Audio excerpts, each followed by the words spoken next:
Only Boniface Onuchiolo. And only Boniface Onichikenalo. Only when she walk a was a son who Yanka was some more.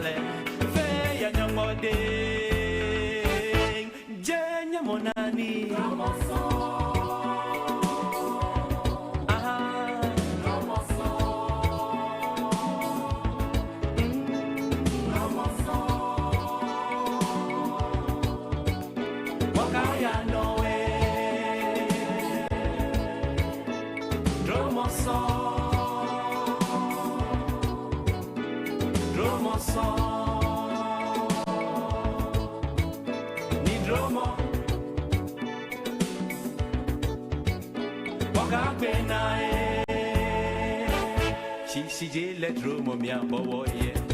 This is the Citi Breakfast Show, the city's biggest conversation. Citi 97.3. More variety.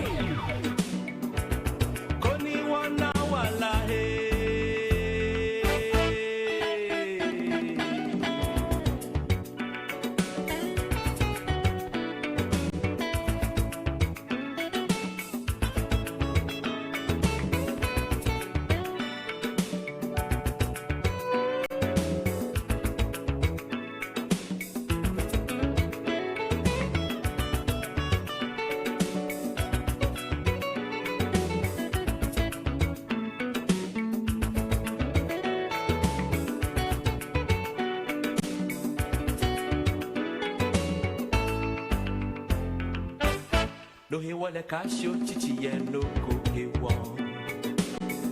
O kanoko ba, o kanoko yangi. Atanya madromo no keyo. Ni dromo no gabe na Hey jenya monani. Dromo so. Jehe wale nani. Dromo so. Ni jehe sao nani.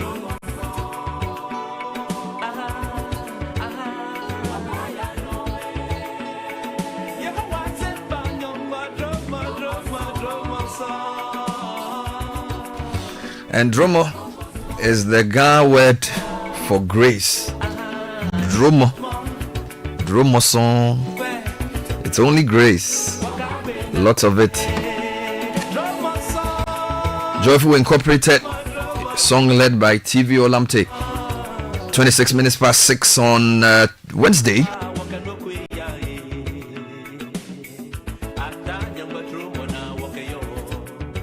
It's the 12th day of March 2025.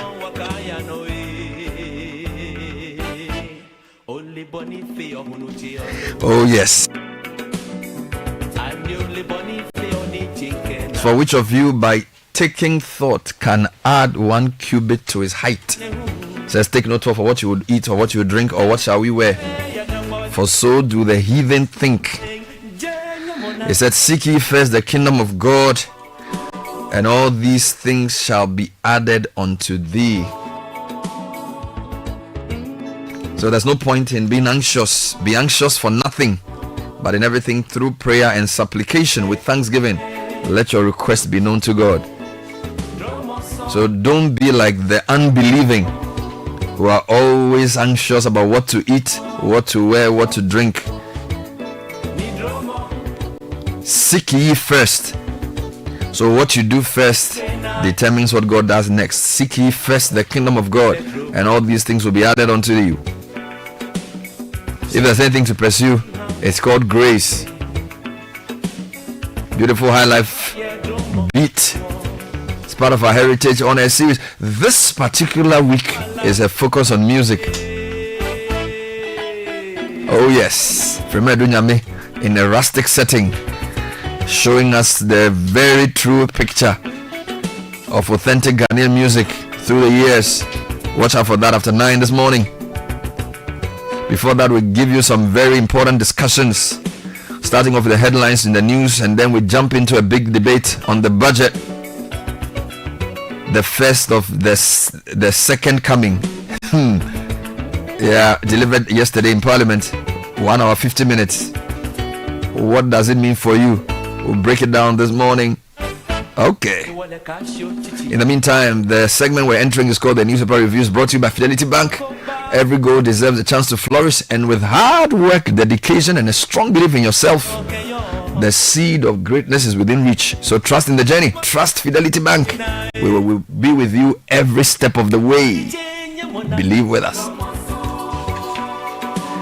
Oh my God, I love this beat. And of course, we're sponsored by Total Energies with our new 3-in-1 powered Excellium new formula. Extends your engine's life, lowers its fuel consumption, and cleans it up as well. Experience the difference with Total Energies Excellium, new formula for a new time. And of course, we're sponsored by Piva Beverages from our 5 very exciting new tastes: grape, orange, cola, cocktail, and tangy. Call us on 0550-032-231. So the bit the bill. Stop that. What? Oh my God. My friend is teaching me that.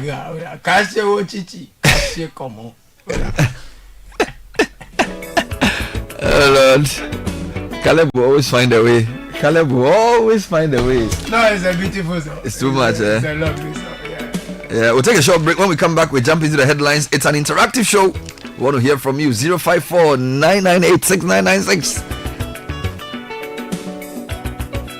Stay with us. This is the City Breakfast Show, the city's biggest conversation.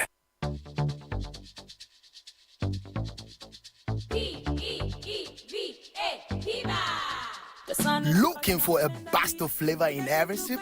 Discover the refreshing taste of Piva beverages. Enjoy the classic Piva Cola flavor, perfect fit anytime. How about a fruity adventure?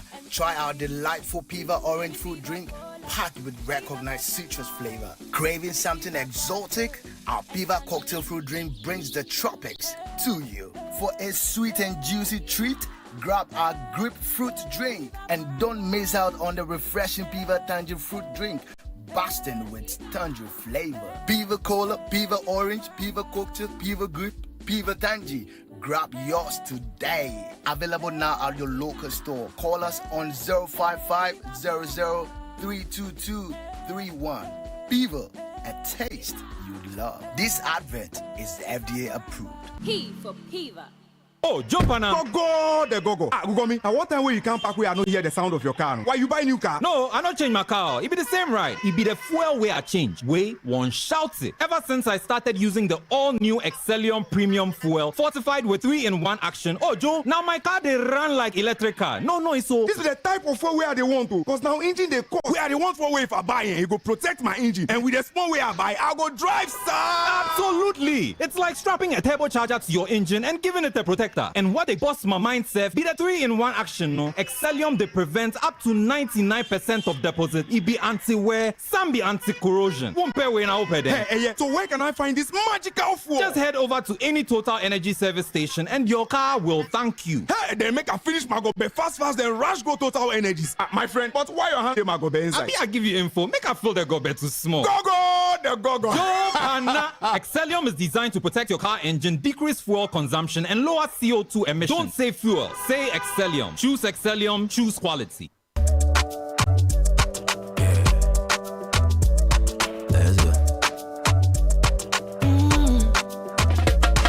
My body, when you wake up in the morning and you know the money calling, oh, you go work, but you know it's I on your side. If I believe with us, if I hold my hand and believe, oh, cause you know it's I on your side. And when you dream, no say I did for you. And when you hustle every day, many wanna go. Anything you do, I did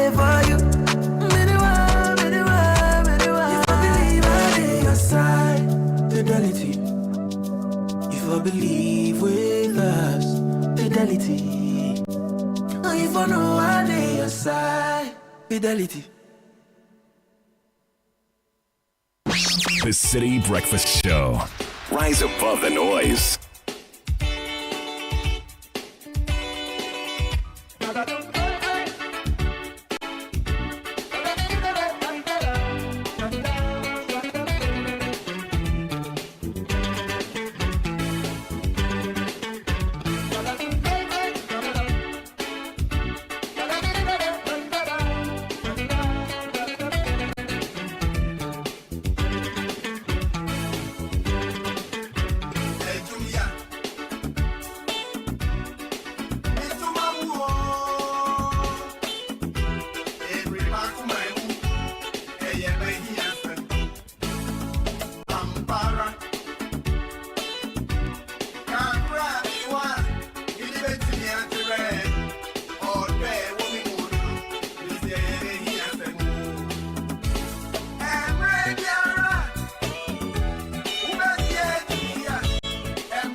Six 6:35. We're jumping into the headlines this morning. This is the City Breakfast Show.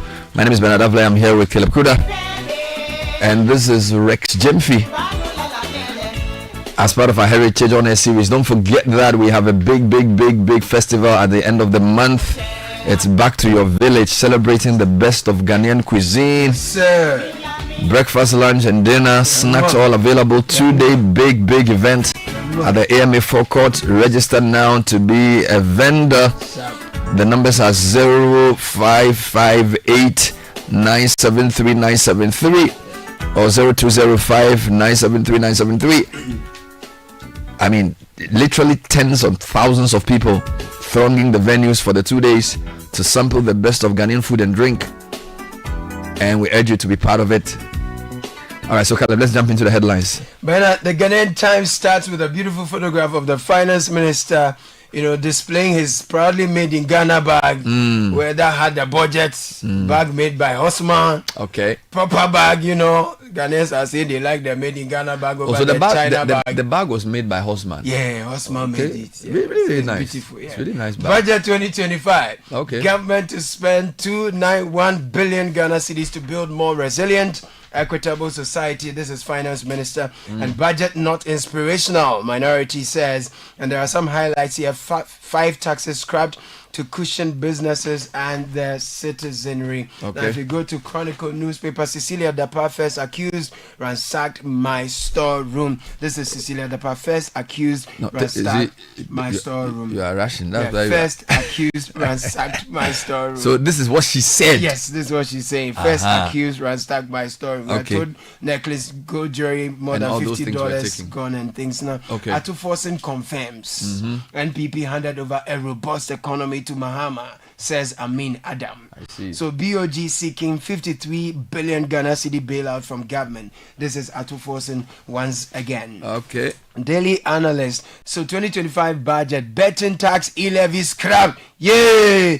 2025 budget, Mahama government inherited 67.5 billion Ghana cedi and paid arrears. That's stated here. Wow. State of the economy troubling, but we will fix it. Atu Forson assures Ghanaians government targets 223.8 billion Ghana cedi revenue amid tax cuts. Okay. And Ghana's real GDP improved significantly in 2024. All right. This is Atu Forson again, and still on the budget. Government and CAPS get fund to fully finance free SHS. All right, let's deal with the Herald this morning. It says Guta, Imani, NHIA, Yes. EduWatch applaud Mohammed's 2025 budget, but Afenyo King calls it uninspiring. Also, Mahama government allocates 442 million cedis for Akosombo spillage and tidal wave victims. GBC workers demand removal of DG over expired tenure. Okay. Ghana is open for business, a new dawn for investment and economic prosperity. GIPC boss. Right. And then a priceless photo of a sleeping Mampong MP. Oh, Charlie. Sparked social media frenzy at budget presentation. Larry. Charlie, if you are going to sleep, is it Parliament that you sleep? Charlie, before to. No, man, tired. The thing is, Charlie trending. Maybe he was thinking. He was meditating on the budget. Serious, oh, Charlie. Now, the Ghanaian publisher. Mohammed's Azan budget offers no hope. This is Aponyo Making. Oh my God. He's crying for the youth of Ghana, apparently. Come on. Now, $279 million gold board fund, another create, loot, and share. Dr. Amin Adam says Ken Ashigbe slams government's Galamsey fight. These are the big three stories making the headlines on the Ghanaian publisher. Now, the Inquisitor resetting Ghana Asempa budget unveiled. The budget wasn't named, but the Inquisitor has named it Asempa budget. Government recalls diplomatic and service passports, sets March 17 deadline. Inquisitor brings it back. President Mahama pledges to ease ECOWAS Sahel tensions. And Michael Bediako and COVID-19 cash coming up. This has been coming up in a while. All right. Surging red opioid addiction wreaks havoc on Ghana's youth. Still with the Daily Post now. Daily Post. Government allocates $279 million to Gold Board and 13.85 billion Ghana cedis to Big Push. 242.5 million Ghana cedis for Akosombo victims, Bernard. And the 2025 budget welcoming government has shown good intentions. This is the Gutta president speaking. NPP government has stolen our monies. Betters cry out in anger. Yeah, but the government to say they didn't take the thing. Which government? The NPP government.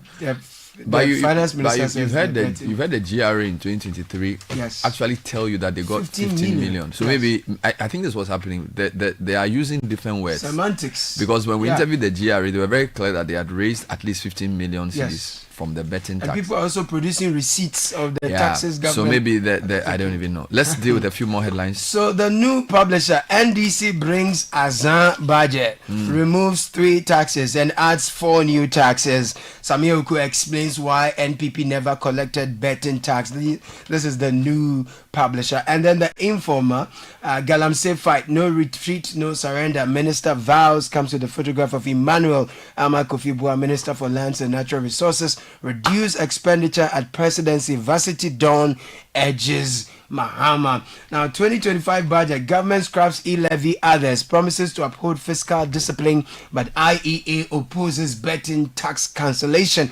Comes with a photograph of Dr. John Kwache with his beautiful Now, commercialization of Okada, prioritize safety concerns, government caution. This is Professor Kwesi Kwafu Adakwa from your interview with him.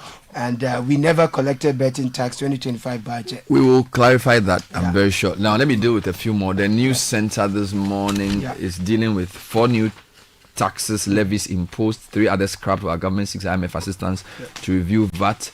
Also, government faces 56.9 billion CD cash flow deficit in 2025. Bilateral creditors withheld $3 billion support from Akufo-Addo government. And then 150 billion CD domestic and 8.7 billion foreign debt servicing cost in 2 years.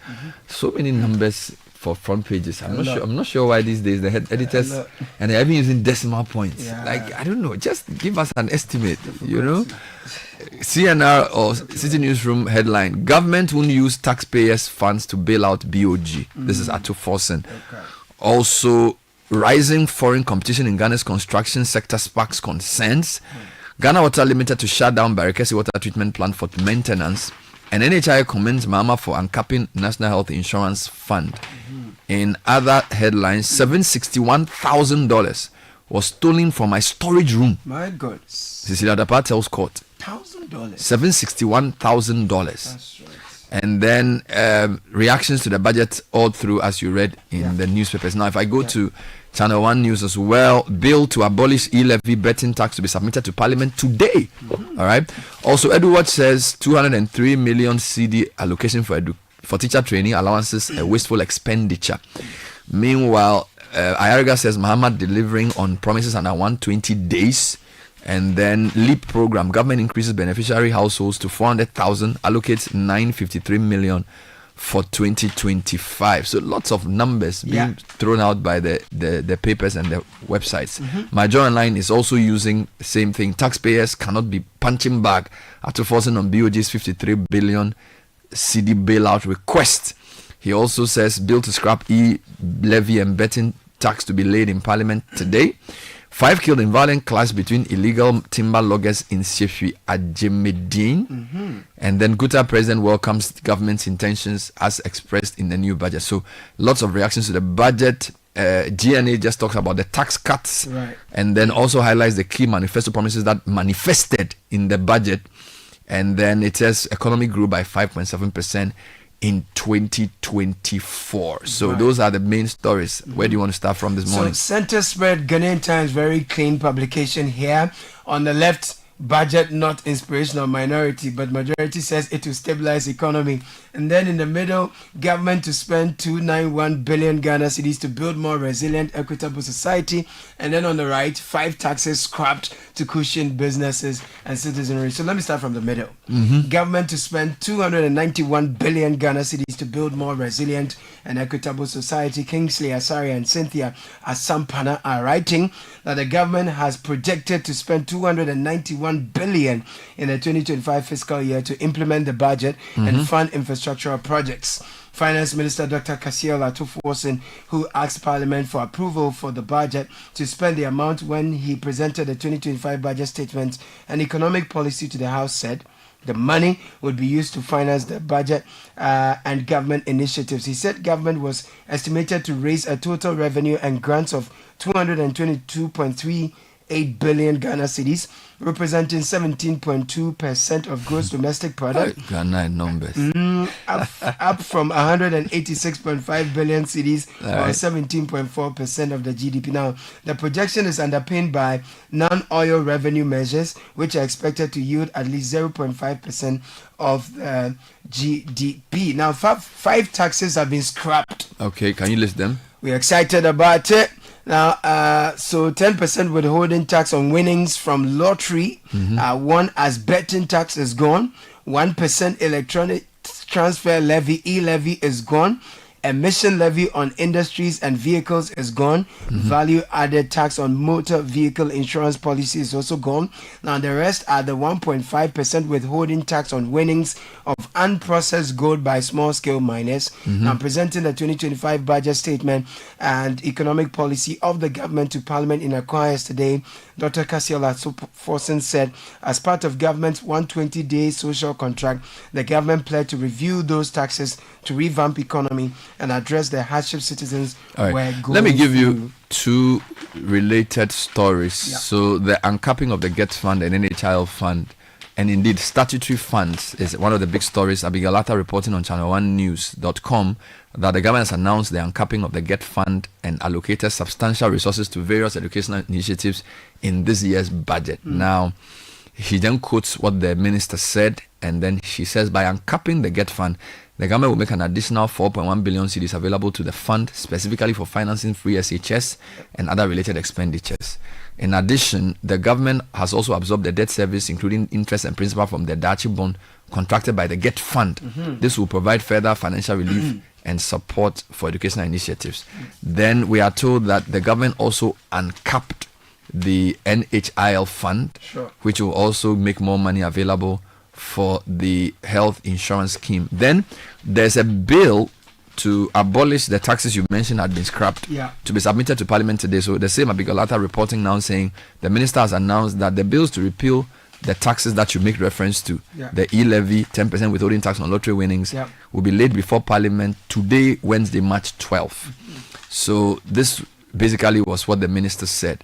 Now, in terms of reactions to the budget, the couple of different things are being said. IEA is somewhere here. Okay, let's hear that. IEA is not excited about the betting tax going. Really? Prior to the presentation, the IEA in a statement raised strong opposition to the scrapping of the betting tax, arguing that the move could cost the state. Consequently, the IEA proposed a 5% levy on betting instead of its total scrapping. Quote, we agree with the abolition of the first three because they are either nuisance taxes and or obsolete. However, in our view, the betting tax is useful for both revenue generation and deterrence purposes and should be retained, although it could be reduced from 10% to 5%. There's a bit of I'm very confused about what the MPP is saying about the betting tax, because for example, if you go to citinewsroom.com, there are about 4 stories on the betting tax, which, for example, we never implemented betting tax. I mean, Adam replies at 2%. Okay, so that's number 1.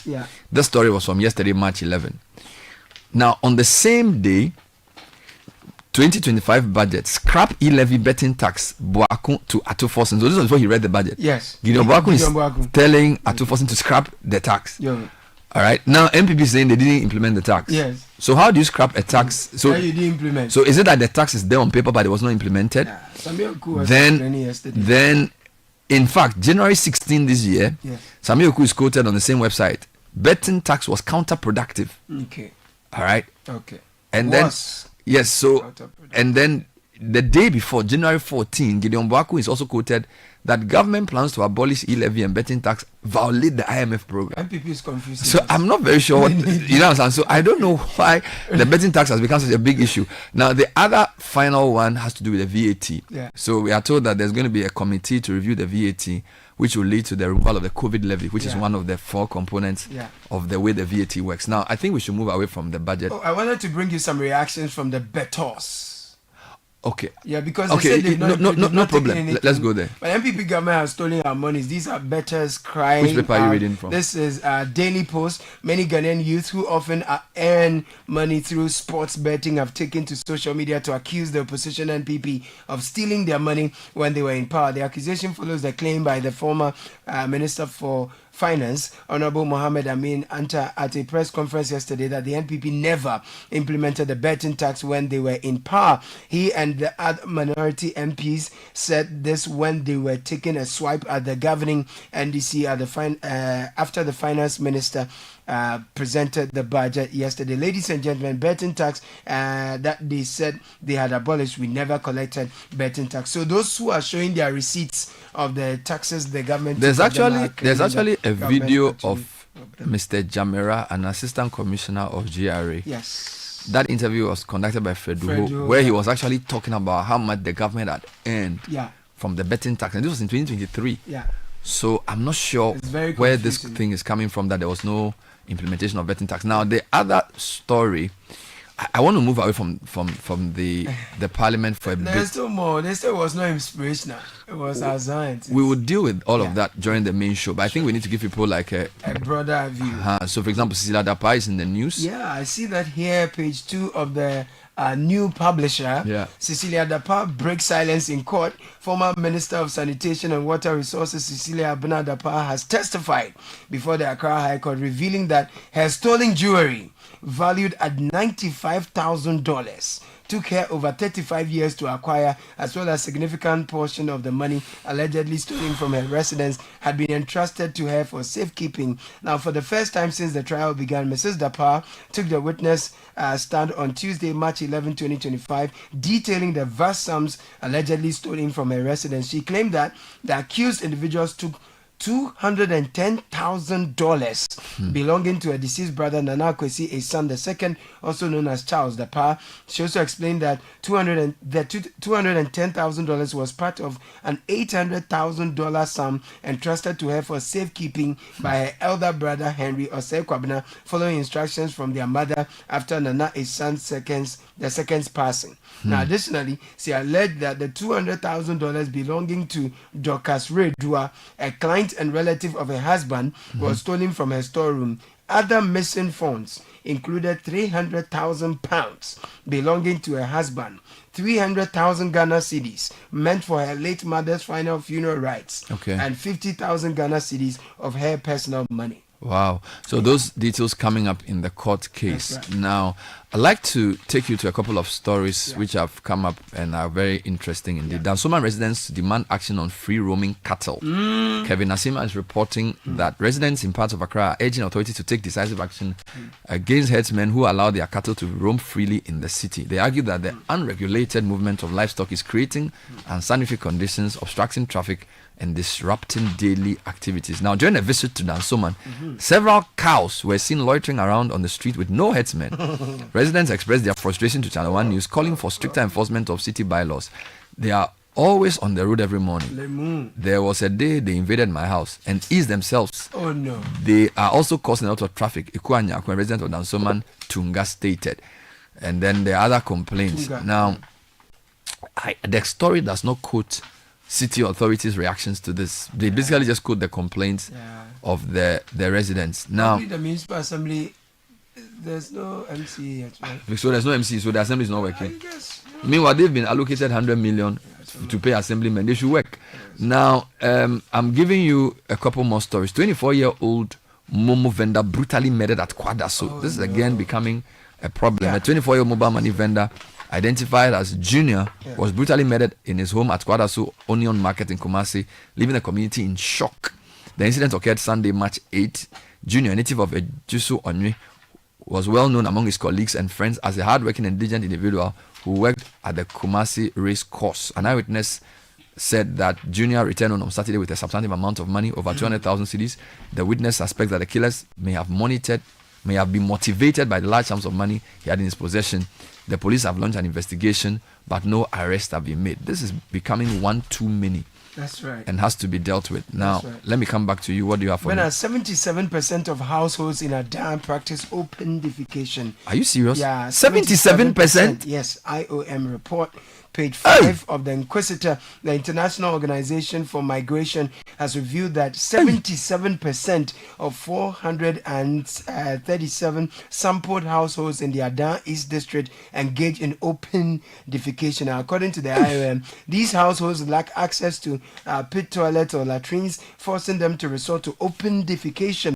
Only 23% of the surveyed households have access to proper toilet facilities. Furthermore, the survey found that the affected households rely on canals, bushes, fields, or other open spaces to defecate, posing serious sanitation and health risks. These findings were highlighted in a recent population mobility mapping for cholera response survey conducted by the IOM Ghana mission. The study covered 10 communities in the district, including Azizanya, Totope, Tupe, Otrope, Azizakpi, as well as Kawuno. Okay, I know some of these places. So 77% of sampled residents do open. And this is down. 437. This is crazy, Charlie. Now, Daily Guide, page 11, court overturns BOG revocation of ideal finance license. This is a significant story. A high court in Accra, this came yesterday actually, but we are reading it today, has reversed the Bank of Ghana's revocation of the operating license of Ideal Finance Limited. According to the court, the central bank did not exhaust all the legal procedures before revoking the once defunct financial institutions license. Now, the court's decision essentially restores the operating license of Ideal Finance, paving way for it to resume its operations. Now, this company was one of 23 financial institutions to have their licenses revoked by the BOG. The financial sector cleanup exercise was aimed at restoring confidence in the banking system, driven by persistent concerns about the unsustainability of some financial institutions. So this is a significant move, and we don't know whether it has any bearing on the other financial institutions who are in court. All right, so we'll keep an eye on that story for you. I want to take you to page 12 of the Informer. There's a story on Galamsey. No retreat, no surrender, as the minister speaking. He's vowing that government efforts on Galamsey. Well, while you look for that story, 5 killed in violent clash between illegal timber loggers in Sefi Ajimedin. A deadly confrontation between two rival groups of illegal timber loggers in the forested area of Sefi Ajimedin in Dwaboso in Western North has left 5 people dead and several others severely injured. The violent clash, and I'm reading this from my journal, the violent clash which occurred in the early hours of Tuesday was reportedly triggered by tensions over control of prime logging areas. According to sources, both groups have been engaged in unauthorized timber harvesting, a growing problem in the region. Eyewitnesses say that fight quickly escalated into chaos, and the factions wielding machetes, pump-action guns, and other tools commonly used in their illicit operations. This is serious. Very Meanwhile, much police so. have been deployed to restore calm, transport bodies, and launch an investigation into the incident. No retreat, no surrender. Back page, the informer minister vows. Minister of Lands and Natural Resources, Emmanuel Amakofi-Boa, has vowed that government's resolve to clamp down on illegal mining activities, popularly referred to as galamsey, in the country's forest reserves and water bodies is a relentless one, reaffirming the government's commitment to fighting the menace. He said that with the collaboration of relevant stakeholder institutions, the fight will be won. According to him, the government will neither retreat nor surrender. Quote, we will not retreat nor will we surrender. We will not relent nor will we retreat until every inch of our precious forest reserves are safeguarded. Now, the coalition has been reacting. Media Coalition Against Illegal Mining has expressed concern over government's handling of the matter, pointing out that the situation remains dire despite some interventions to curb it. Now, I want to give you a quote here. The elephant in the room is the politically exposed people who are involved. For me, I would have expected a bit more decisive action from His Excellency, the President. So people want to see... Who are they quoting there? This is Ken Ashigbe. Being quoted here. All right, let me end with an article written by the acting CEO of GIPC. Right. And it's always good when CEOs write, right? So he's written an article, Ghana is open for business, a new dawn for investment and business opportunity and for investment and economic prosperity. Yes. And he's basically arguing that with the transparent measures put in place by the president, he believes that Ghana is open for business and we need good quality investment. Now that Hosman is doing bags, I am looking forward to seeing yours. Hosman, good morning to you. Play there, I talk too much.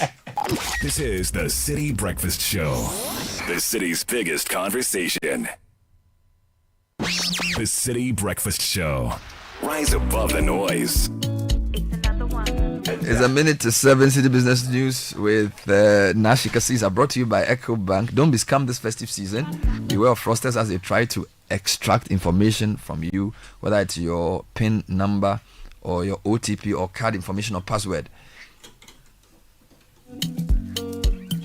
Don't give the 16-digit or any number on your bank card to anyone. Avoid any calls or messages that request you to click a link. Do not share any sensitive information with people you do not know or trust. Call 0800 003 225 toll free for more information on EcoBank. So Nashika's here. The City Business News. Good morning. Good morning, Bernard. Hello and welcome to the breakfast edition of the City Business News, proudly brought to you by MTN Goil and EcoBank. I'm Nashika Caesar. Coming up, government's total appropriations for the 2025 fiscal year rises to over 290 billion Ghana cedis from the 226 billion Ghana cedis estimated for the previous year. Also coming up, economic watchers concerned over government 11.9% end-year inflation target projected for 2025. And later, stakeholders in telecommunications space call on Parliament to prioritize the telecommunications and digital finance sectors.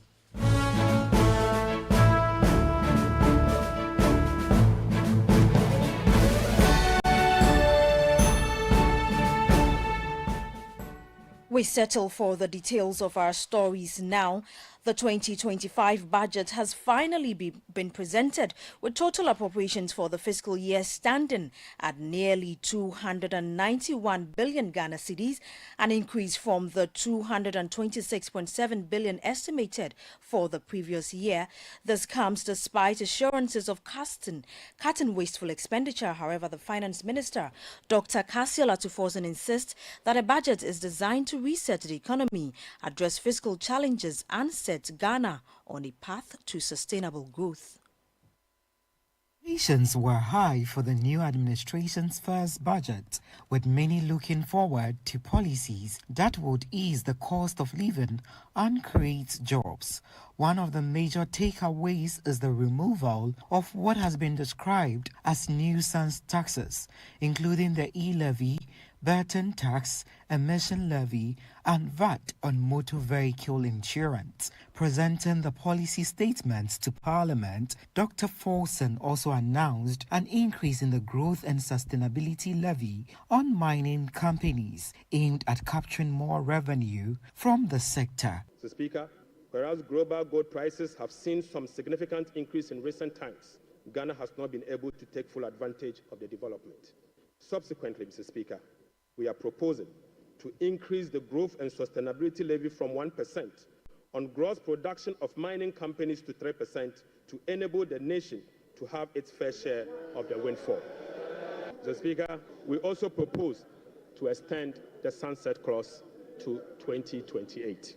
The minister further outlined budgetary allocations for key government initiatives, including the Big Push. Mr. Speaker, we will provide a Citi equivalent of $279 million as a revolving fund for the Ghana Gold Board to be able to purchase and export at least 3 tons of gold per week from small-scale miners.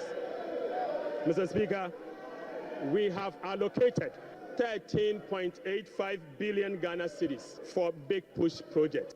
Mr. Speaker, we have also allocated an amount of 1.5 billion Ghana cedis for Agriculture for Economic Transformational Program, of which Feed Ghana, Ghana Grains Development Project, Vegetable Development Project, and Nkoko Nketenkete are all key components of the program.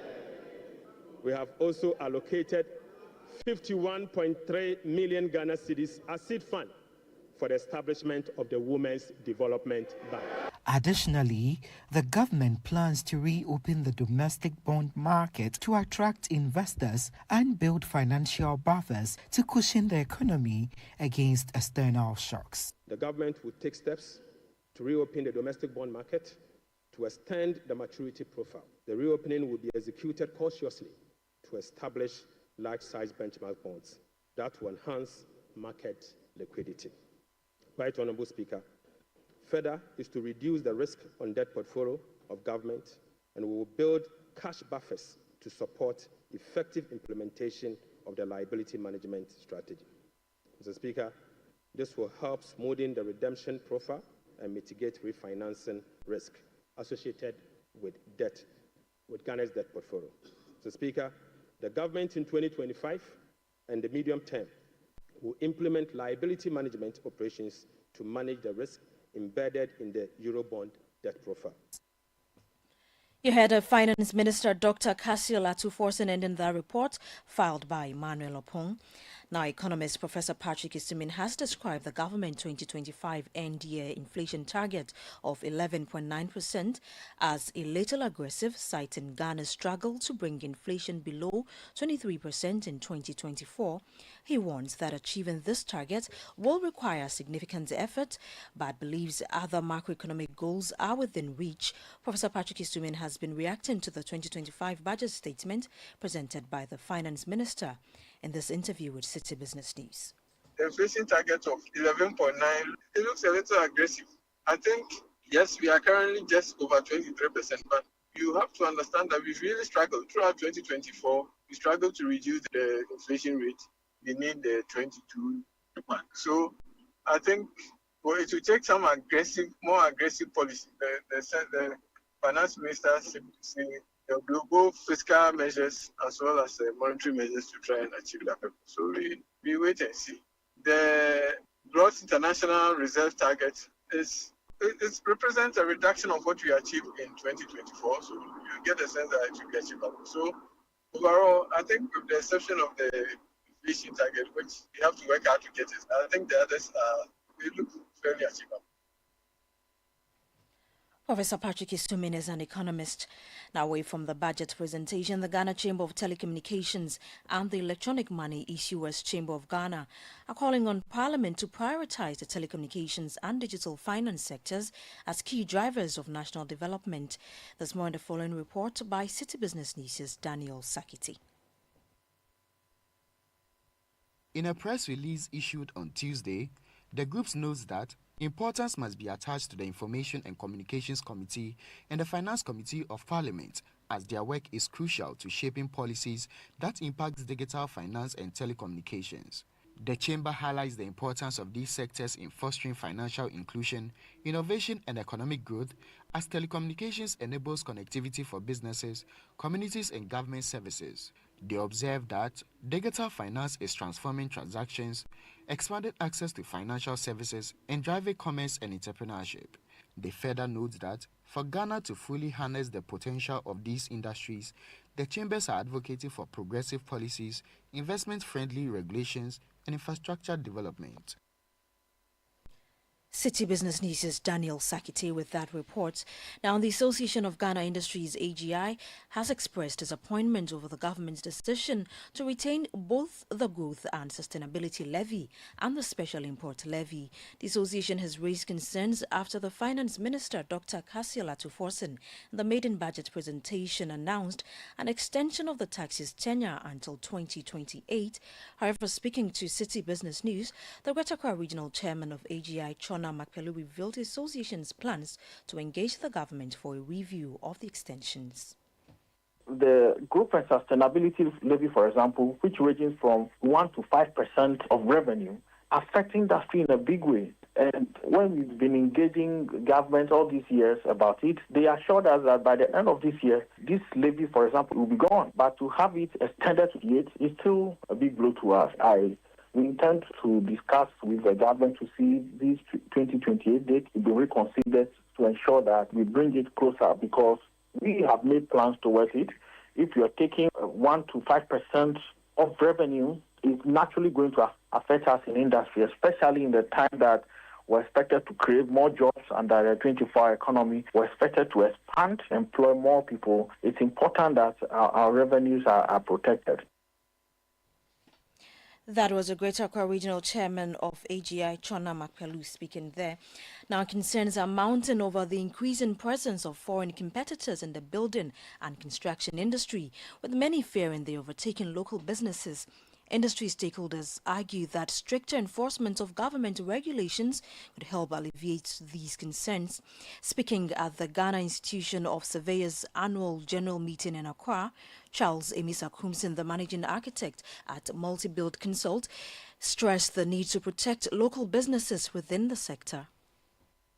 Construction industry professionals in Ghana now are faced with the influx of foreign professionals, something we cannot do much about. One of the advantages of that is it brings competition amongst industry players. However, we need to tighten our regulation spaces. We need to look at our active registration council, engineering councils, to make sure that professionals that are coming in, first of all, have the competence to even practice in the country. For them to also liaise with local architects and engineers, surveyors, to make sure that locals are also building capacity.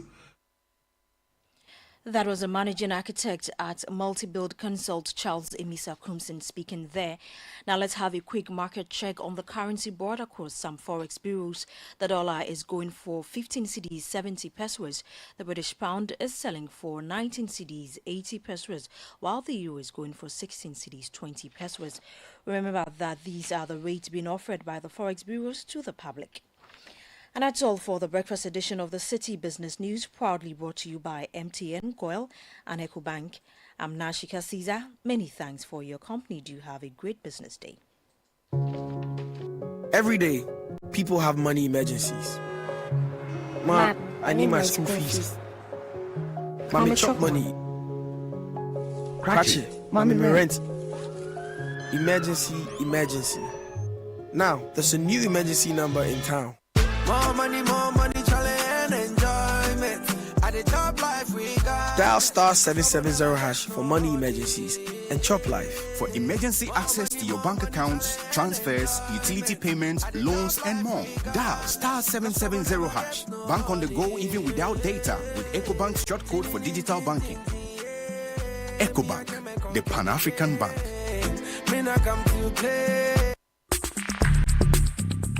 Join the conversation on the City Breakfast Show on Facebook at facebook.com/City97.3, Twitter at twitter.com/City973, and Instagram at instagram.com/City973 with the hashtag CityCBS.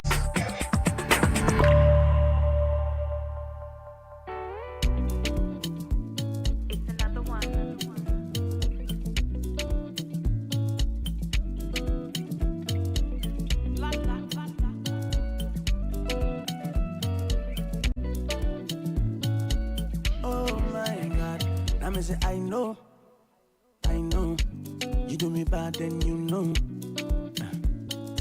what. Miss you for my pillow, tears we soak my pillow. Getting into kickoff shortly, brought to you by Lesheho and Shell. Lesheho says the Lesheho Don't Call Me campaign has come to you because you deserve financial peace. Life comes with financial challenges, but with Lesheho, you don't have to face them alone. From now until April 30, 2025, we have reduced our interest rates just for you, whether it's education, rent, interest rates, just for you. Unexpected expenses, we've got the right loan to meet your needs. Simply WhatsApp or call Nana on 0270 040 799 or 0270 040 733. Let's make life easier together. Act now before the offer ends. T's and C's apply. Let's share. Let's improve life. And from planning date nights to making your kids happy with the little toys, latest toys and ice creams, these seemingly little things make all the difference in creating lasting memories. Good times start at Shell, where you can fill up on more than just fuel. Fill up on love, laughter, sumptuous bites, and treats from our partner vendors. If you want a space to unwind, we got it. If you want juicy chicken, we got it. Filling burgers, snacks, we got them all. While you're enjoying yourself with your family and friends, your car can also get the love it deserves at the Shell service station and wash bay. There's one roof for everything. Visit Shell today. Shell, go well. It's time for kickoff, and Gabi Affair is here. Desiree Doué to settle it. And settle it he does! They've defied the Anfield atmosphere. They've created history. Liverpool eliminated. And good morning to Gabi. Welcome to the studio. It's a Wednesday morning. Hi, Caleb. Good morning. How are you doing? I'm very well, thank you. So all along there are no, taxes on betting, and you didn't let me know. No, that's a very unfortunate statement coming from the former finance minister. Is it? Yes. What are you, the stakeholders and industry players? I've got some of the boys sending me receipts yesterday after we tweeted or posted that video on X. Okay. Look at the way boys are frustrated. Like, the brotherhood is mad. They speed up. Oh. These days, the sisterhood to get some chamber for the investor company. So, Charlie, what could go? All right, certainly not the ninth for Liverpool fans. They got kicked out in the UEFA Champions League. Arne Slot's side are out of Europe's competition. And what a painful way to do it in front of the home fans. Reactions coming up, plus some other result from last night's games in the UEFA Champions League. And then we'll also look ahead to this. So it's very important that we give a really good performance against Chad at home. We're going to fight, and it's going to be a final. So for us... All right, so next week, Friday, the Black Stars of Ghana will take on Chad in the 2026 FIFA World Cup qualifiers. But Coach Otuado has yet to release his squad for the upcoming games next week. All of that plus some other updates right here on 97.3 City FM. I am Gabi Ofe, and we are riding with Zonda GH, Shell, Go, and Lesheho. Let's improve life.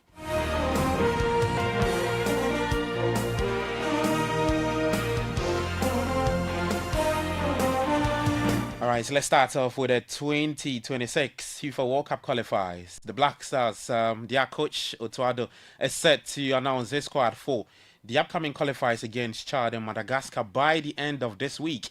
Now, Ghana will regroup for the very first time this year for match day 5 and 6 of the qualifying campaign later this month, following their failure to qualify for the 2025 AFCON in Morocco. What we know is that the proposed squad has already been submitted to the Ghana Football Association's Executive Council for review. Several key players, including Ali Dusiedu, Abdul Fattah Isaku, Abdul Mumin, Daniel Kofitre, are expected to miss the upcoming matches due to various injuries. Meanwhile, Captain Andre Ayew, absent from the team since the 2023 AFCON in Cote d'Ivoire, is rumoured to be in line for a return.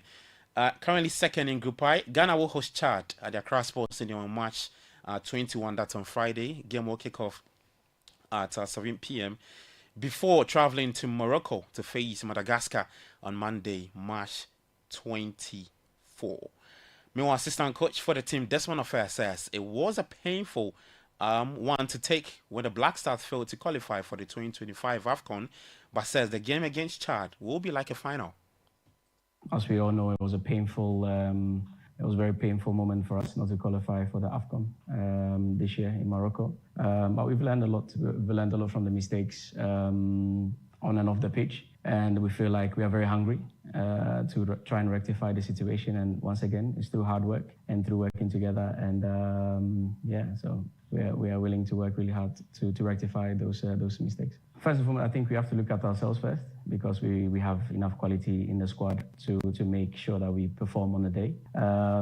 Yes, of course, we want to also make the Ghanaian fans very proud of us. So it's very important that we give a really good performance against Chad at home. We're going to fight, and it's going to be a final. So for us, I think it's very important to make sure that this window is wrapped up very positive, and make sure that the Ghanaian fans are very well and very happy with us.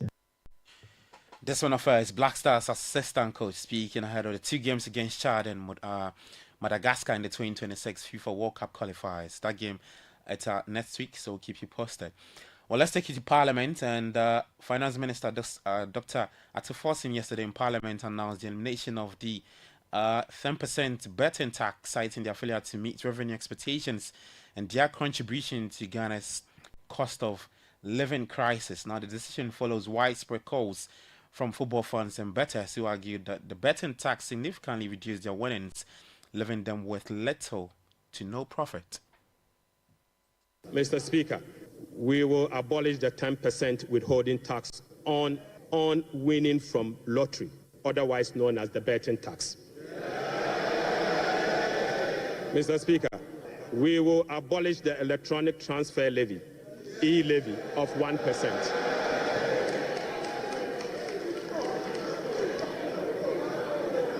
Mr. Speaker, this amount is enough to close the revenue shortfalls from the removal of the e-levy and the betting levy.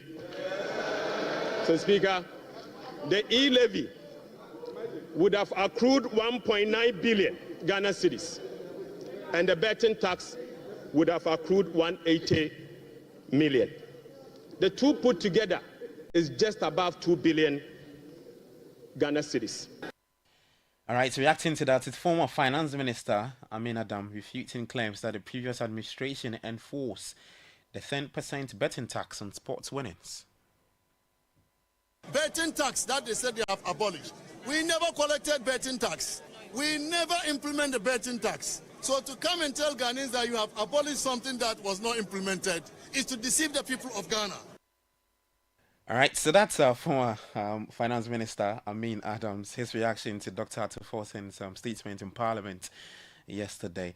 Well, we take you to Kumasi, and the Communications Director and lawyer for Asante Kotoko, Safu Duku, has confirmed that Daniel Fabre, popularly known as Brima, remains at large following the stabbing incident in Nsawashe. Now, speaking after a court appearance in Sinyan High Court earlier yesterday, Duku revealed that the court granted bail to 3 of 6 accused individuals. He further disclosed that each of the accused is required to provide 3 sureties who must demonstrate ownership of assets valued at 300,000 Ghana cedis to secure their release.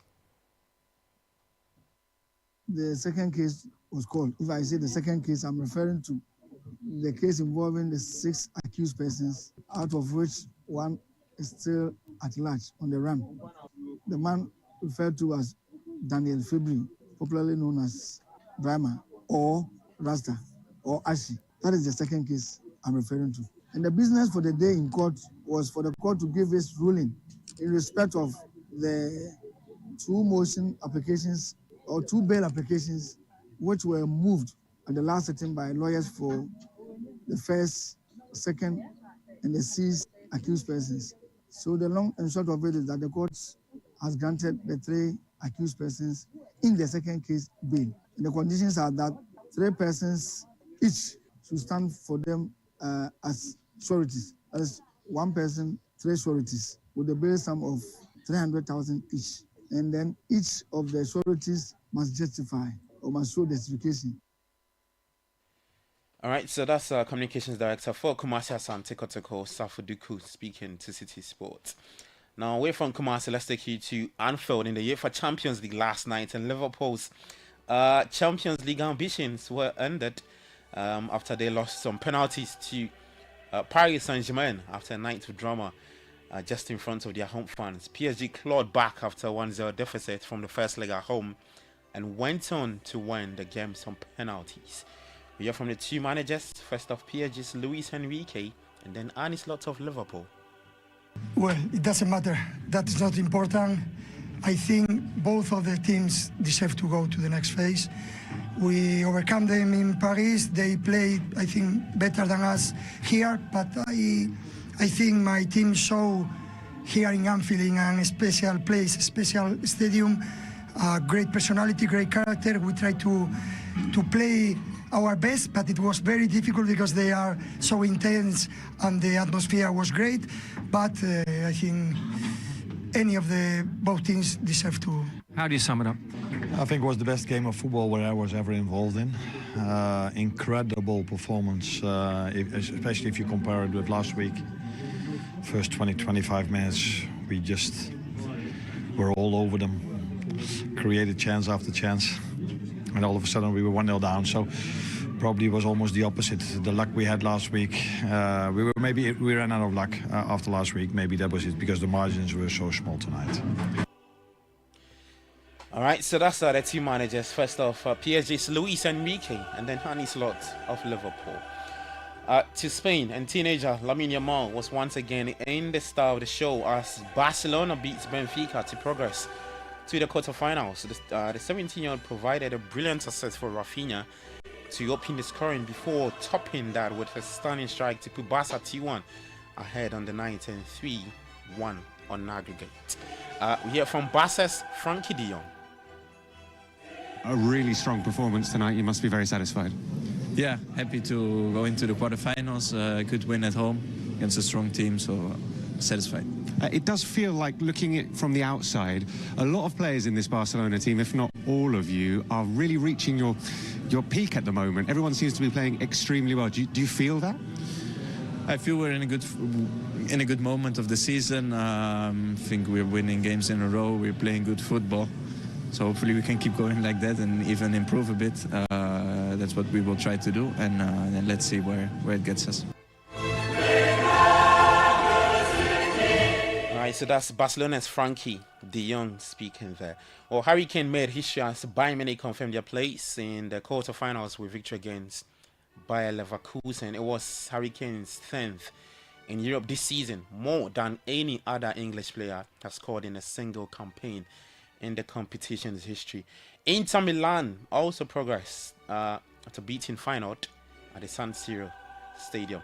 Later today, some more games. Lille will take on Dortmund. Arsenal up against PSV Eindhoven. For Arsenal, they head into that game on the back of the 7-1 trouncing of PSV in the first leg. Aston Villa will take on Club Brugge.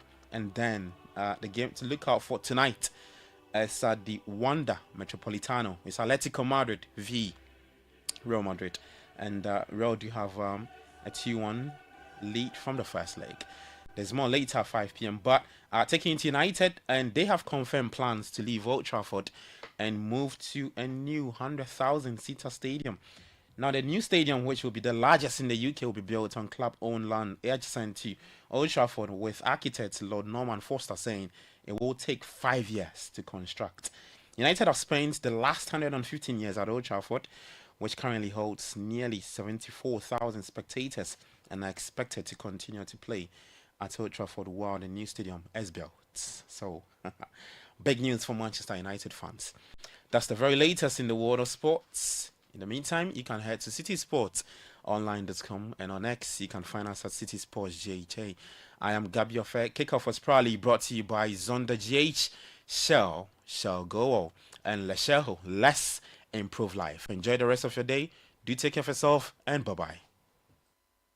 There are some classy celebrations that calls for whipping out your favorite China sets. Same goes for your luxury vehicle. Just any engine oil won't do. Premium understands premium best. The new Shell Helix Ultra 0W20 SP is the one for your premium car. It's a fully synthetic motor oil designed using the Shell Pure Plus technology. Prevents dirt buildup with exceptional cleaning power, leaving your pistons cleaner than a whistle, up to 50% more than the industry standard, and gives you stronger, long-lasting engine performance. So, if you want your classic car to run smoothly like a Ferrari for years to come, use the Shell Helix Ultra SP020, made for premium. Shell Helix Ultra 0W20 SP, designed for ultimate engine performance.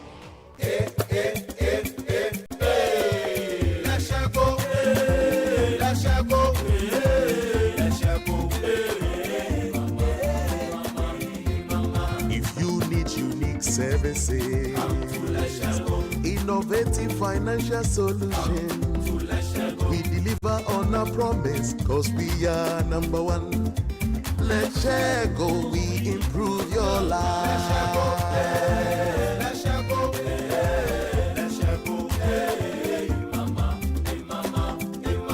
even when you're stuck with nothing, no matter your situation.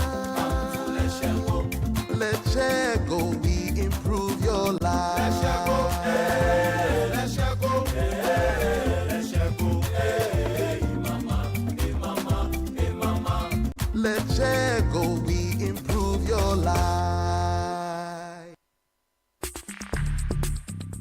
Join the conversation on the City Breakfast Show on Facebook at facebook.com/City97.3, Twitter at twitter.com/City973, and Instagram at instagram.com/City973 with the hashtag CityCBS.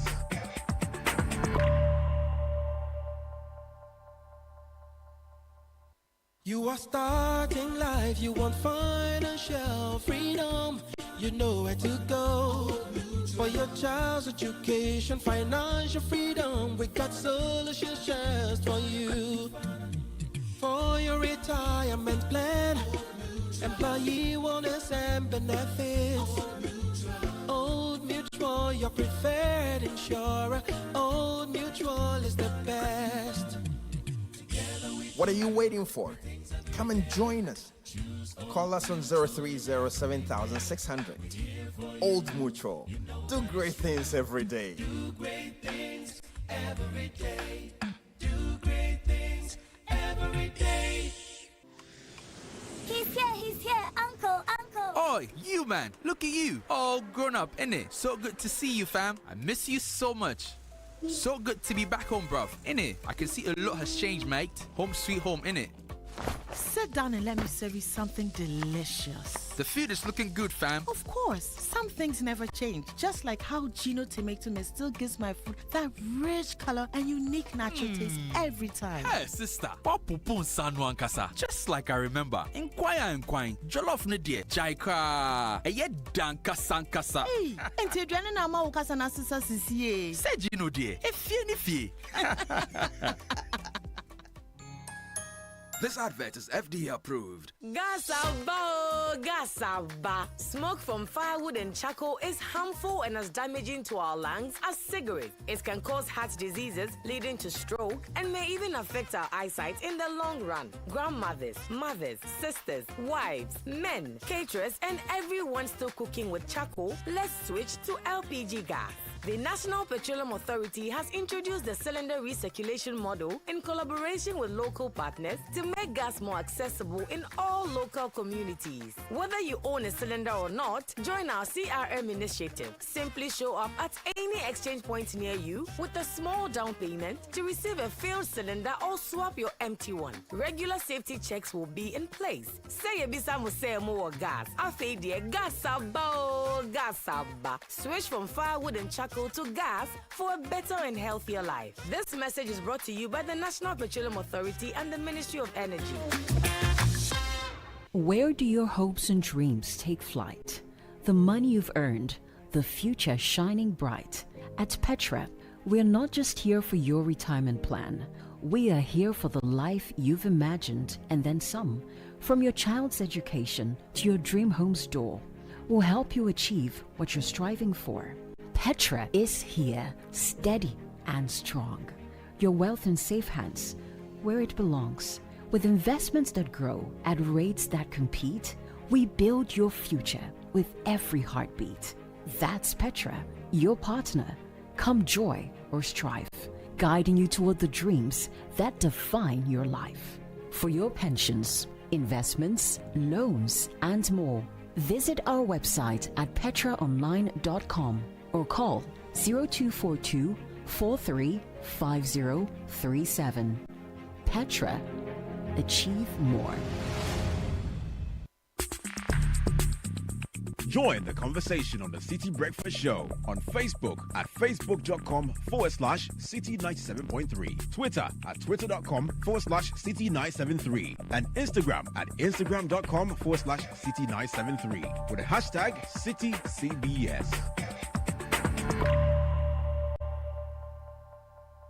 This is the City Breakfast Show, the city's biggest conversation. The City Breakfast Show. Rise above the noise. I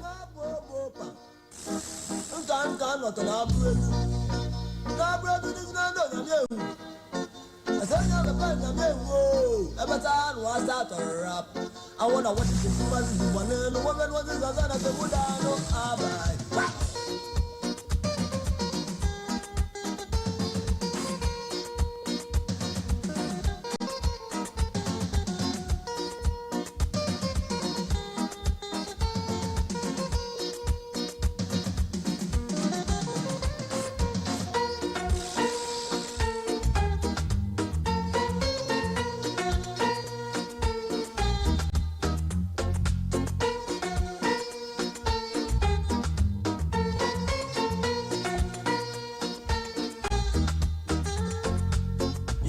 Say you will be very on your wo into Junuan son. Nipa, what is very on your wo into Junuan son.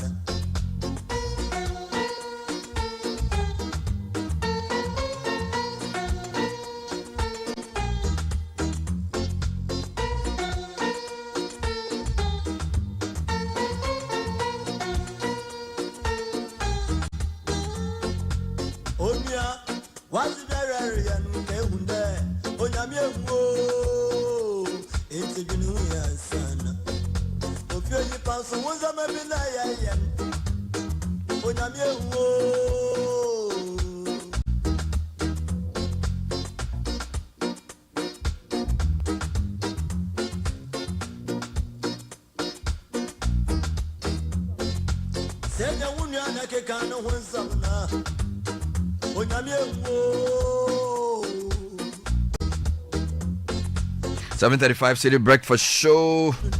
So it's Wednesday morning, the 12th day of March.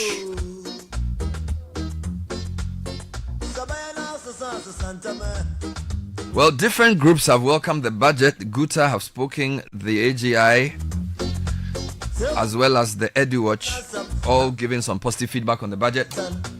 The MPP is not happy. They say the budget's an Azam budget.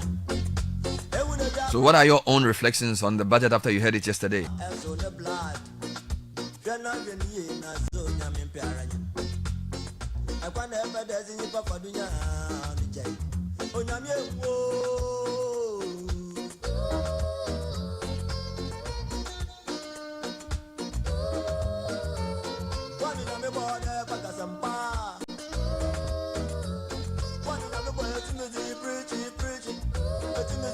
In the meantime, KK Kabobo, as we still take our journey through Ghanaian music.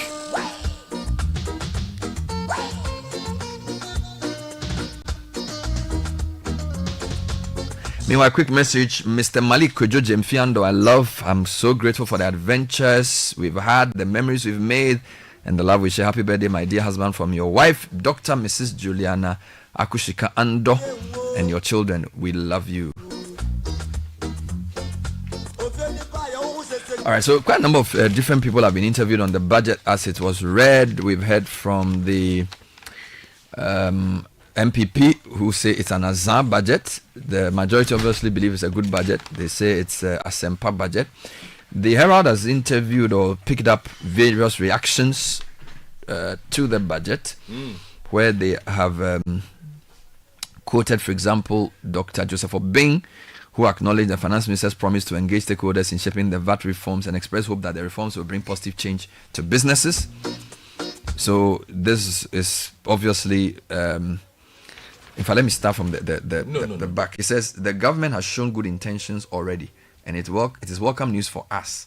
The fact that some taxes have been removed from off the table, yet no new taxes have been added to the tax burden that we have.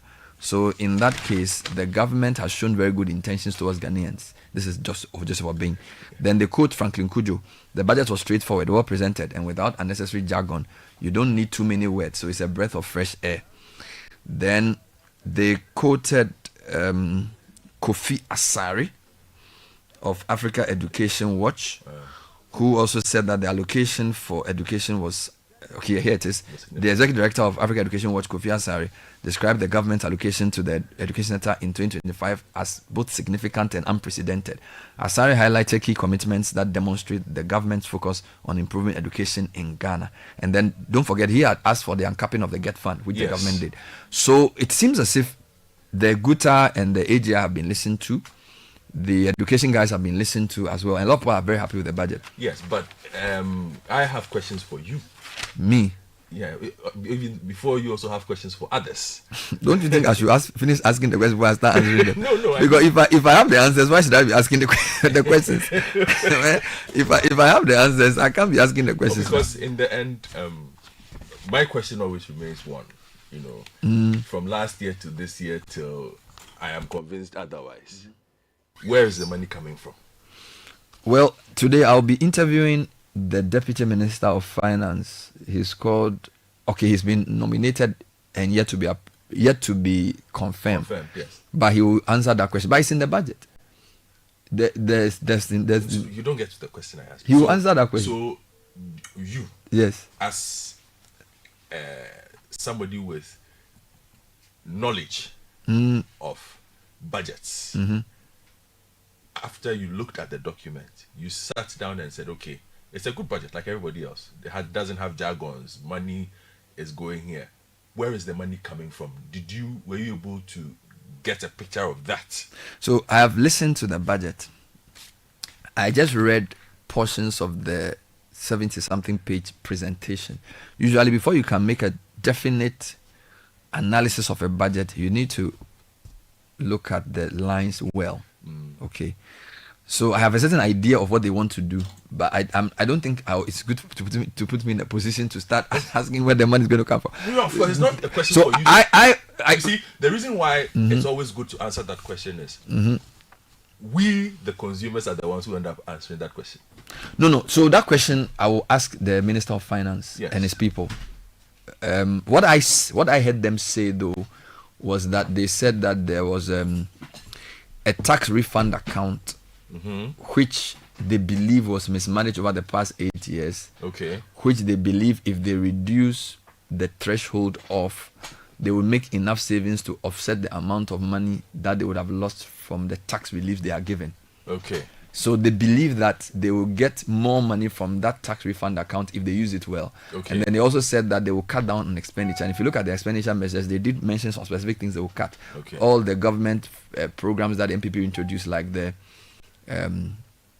development authorities and some of those other budget lines that they believe were not necessary, they will remove that. Okay. So this is my understanding. But what you need to do is to take. So, for example, you need to take e-levy.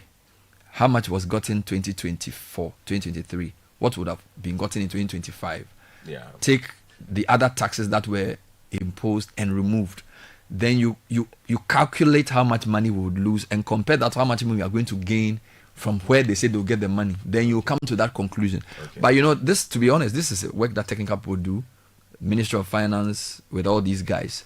So for us, we can only track what they do and then ask whether that is actually being done. Yes. We'll keep an eye on that. But I think you are right. The question is, where is the money coming from? And also because there seems to be two narratives.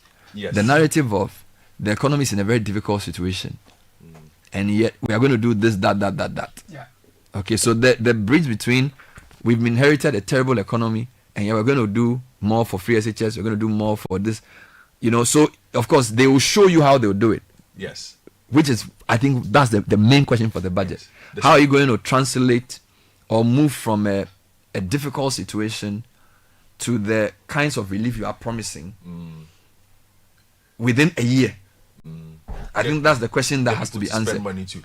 Yeah. And the second one is not really a question. It was an observation. I am praying for the day we will have a budget that cancels that teacher training allowance and nursing training allowance. It's got to be. Why do you want to cancel it? We have but to. How much money? What was the line for that?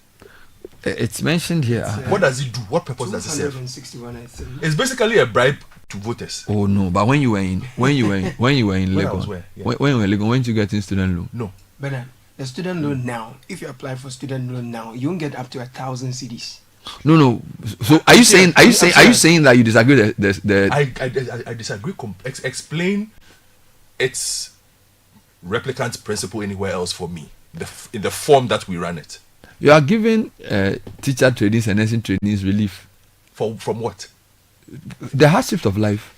Which the other sectors of society are struggling with those things.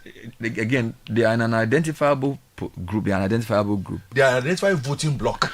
But what about LEAP? But no, girlfriend, no. Take your time. There's LEAP. LEAP is livelihood enhancement against poverty. It's also a handout. LEAP is a scientifically proven. Yeah, but what makes you think that teacher training? So are you saying that? Hold on. Have you ever seen any economic data? No. That tells you about the economic usefulness of paying the teacher training allowance. Would you have been more comfortable if the teacher training allowance was targeted on a need basis? Absolutely. I would feel better about putting it in a form that does not keep bringing this economy to its knees and it's becoming a voting tool. But how much money is given to teacher trainees? 684 million Ghana cedis has been allocated for teacher and nursing trainee allowance. Yeah, but my question is that, isn't it better for teachers and nurses trainees to get that money than for it to go to some corrupt politician? At this stage, hold on, one by one. Our assumption is that we are falling to our basest instinct, which is that because we assume a corrupt politician will spend it, let's waste the money. No, but why is giving money to nurses a waste? Nursing training allowance to go to school, Bernard. Yeah, so what? No. What's wrong with that? Because already where you went to school, is that how they were giving money? When I was in Legon, if they gave me money, I'd have taken it. Yes, but because I had to teach extra to get money. Wherever else you went to school, is that how they treat? They gave me scholarship now. No, I don't even know where you're going. That was a need-based scholarship. That's a scholarship. You see, let's focus on the main thing. This is a big budget that has been read with many issues. Yes. So maybe this. You're asking about my observations. Yeah, but I'm saying I am hoping for a budget one day too. Okay, no problem. This is our main conversation. You are entitled to that. Yes, I am saying my prayer is that one day we should cancel the teachers' training and the nursing allowance. Fair enough. You go and ask your questions. But I thought I heard Haruna Idrisu say that this was going to be cancelled. Are we waiting? But did you see the uproar? Did you see the uproar that after that? Did you see the uproar that? Yeah, because ensued? on February 5 he mentioned that teacher trainee allowances to go, government pledges to enhance student loan scheme. So if following the uproar he's changed his mind, they need to let us know, because a lot of I think that your first question is a very substantive question that has to be addressed. The second one is not a question. It's a comment. I'm coming. The reality of our politics also requires that, and this teacher training allowance is not a new thing. In fact, the reason it became political was that under the previous administration, I think when NDC was in power, they stopped it, and the NPP brought it back as a political tool. Yes. And NDC has said that they will continue it. The But minister see, actually my said on point. February I don't 5 even that see. it I will go. don't see why you are picking on teacher and nurse trainees. No, I am saying that if we are looking at raising money. But are you I am aware? saying that if we find a way next time Yeah. of saving 600 million Ghana cedis. Are you aware that Let's look at it. during the economic crisis that happened in 2007 2008, Yes. the U.S. government essentially just gave money to citizens to spend. During COVID, they just gave money to citizens to spend. Yes, beautifully. I'm coming. Consumption is also a legitimate stimulant of economic activity. Yes. So I don't want it to be seen as if when money is given to citizens, it's a waste of money. No. These are citizens who are in school learning. And we know that they don't learn under the best conditions. If you give them, I don't know how much money you give them a month. I'm saying in principle, generally, if you say it should be targeted, I agree. But giving direct handouts to citizens has always been a way of stimulating consumption, generally everywhere. Do you understand? It's not, so I don't see why it should be considered a waste of money. Because these are identifiable people who are doing a specific thing. Do you understand? So I don't, the narrative is like, oh, why are we just using it to giving people? They are citizens who deserve the money. If you could give more money to more people, why not? If you can give handouts to traders, give them. If you can give more money to, because at the end of the day, when people spend money, it stimulates growth. Generally speaking. And that's not to defend. That's not to defend the approach of sharing the money. But I'm saying that as a principle, okay, fine. As a principle, we should not come up with this idea that giving citizens money is archaic. But that is not, no. The Americans do it. The British do it. You see, they do it. When I set out the comment, yes. I said that explain to me where the form that we run this exists anywhere else in the world. Let me talk to politicians and I'll come back to you. You are not a politician. Gideon Boaku is my first guest. After that, I'll talk to Thomas Nyako MP. He is the MP for Tano North, and he is. Are you still the spokesperson for the former vice president, just to be sure, or you are a former spokesperson, just to clarify? No, I'm still the spokesperson. Still the spokesperson. Wonderful. So let me take your top 2 reactions to the budget. The line is not clear for me. But you are clear. So what is your top 2 reactions to the budget? Hello. I want your reaction to the budget, Mr. Boaku. The line is not so clear for me. Okay, I'll clear the line. Please clear the line so we can put him back on. Gentlemen, with 11 minutes to 8 on a City Breakfast Show. Forgive me, Godfred has gotten me in unnecessary argument. Let me focus on my work. Bernard, while you clear the line, I will pay some bills. Are you ready to drive innovation and take the next step in your career? Apply for Ashesi University's master's programs, which combine world-class education and African relevance. It combines world-class education with African relevance. So regardless of your career aspirations, an Ashesi master's program equips you with the skills, ethics, and network to lead boldly. Applications are open for our 2025 cohorts. Learn more at ashesi.edu.gh. And if you're looking for a delicious snack for both kids and adults, try Bell Moo flavored milk. Bell Moo comes in chocolate and sweet strawberry flavors. It's perfect for any time of the day. For your lunch boxes, after school snacks, or a quick pick-me-up, bulk distribution, call 0544-335-900. 0544-335-800. Bell Moo is maliciously delicious. Another quality product from Bell Aqua. All right, so Godfred has going to bring problem that allowance matter. But what I'll do is that I will speak to the MP for Etiwa East, who is currently the chair of the Public Accounts Committee. I'll speak to her rather. Right. Then I'll speak to Thomas Nyako Ampim. So basically, Abena was a former deputy minister and she was Minister of State. Yeah. And then Thomas is also now the nominee for deputy minister. I'll try and get the political clarity from that. There are other issues that have come up in the budget. The uncapping of the GET fund, uncapping of the health NHIS fund. The education was key for me. The debate about the betting tax, I'll clarify. So the betting tax, this is the problem. What is the problem? The Minister of Finance used the wrong expression. Mm-hmm. This is the way I see it, and I stand to be corrected. So on page 41 of the budget, explain. He said we'll abolish the 10% withholding tax on winnings from lottery. Okay. Otherwise known as the betting tax. Now my understanding is that the betting tax is regulated under the Gaming Commission. It's a tax on sports betting. All right. Now there's a tax on winnings from lotteries which was contemplated but not implemented. So the government of MPP actually had a betting tax. The problem is that in paragraph 141, Atuforsen says we will abolish 10% withholding tax on winnings from lottery and refer to it as a betting tax. Then what made the matter worse was that when Amin Adam, the former Minister of Finance, was now reacting, he said we never implemented a betting tax. So he also used the betting tax word. So Samir, you could try to clarify this. The tax MPP implemented was the betting tax. And in fact, we interviewed the GRA who said yes, there was a betting tax, which was a tax on betting. There was also a contemplation of a withholding tax on winnings, which comes through NLA. So the minister made a mistake in the wording, and then the former minister also continued with the same wording to say that there was no betting tax. But there was indeed betting tax. Indeed, when we interviewed Jamara in 2023, he said that in October till May was the main season for betting tax, and that they were hoping to get up to 60. So to say that there was no betting tax invented is not true, but the mistake started from the way I don't know how Atuforsen confused 10% withholding tax on winnings with betting tax, because there's betting and there's lotteries. Lotteries is under NLA, betting is under gaming commission. Okay, so again, I think that original budget writers have to clarify this, but let's talk to Abena Osei-Asare to get the reactions of a former Minister of State and the incoming chair of the Public Accounts Committee on the budget.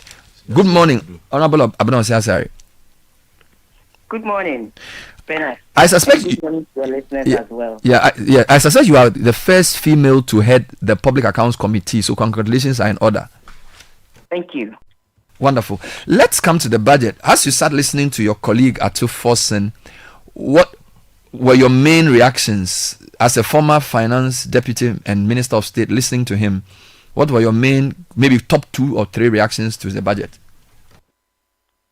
Okay. Thank you very much, Bernard.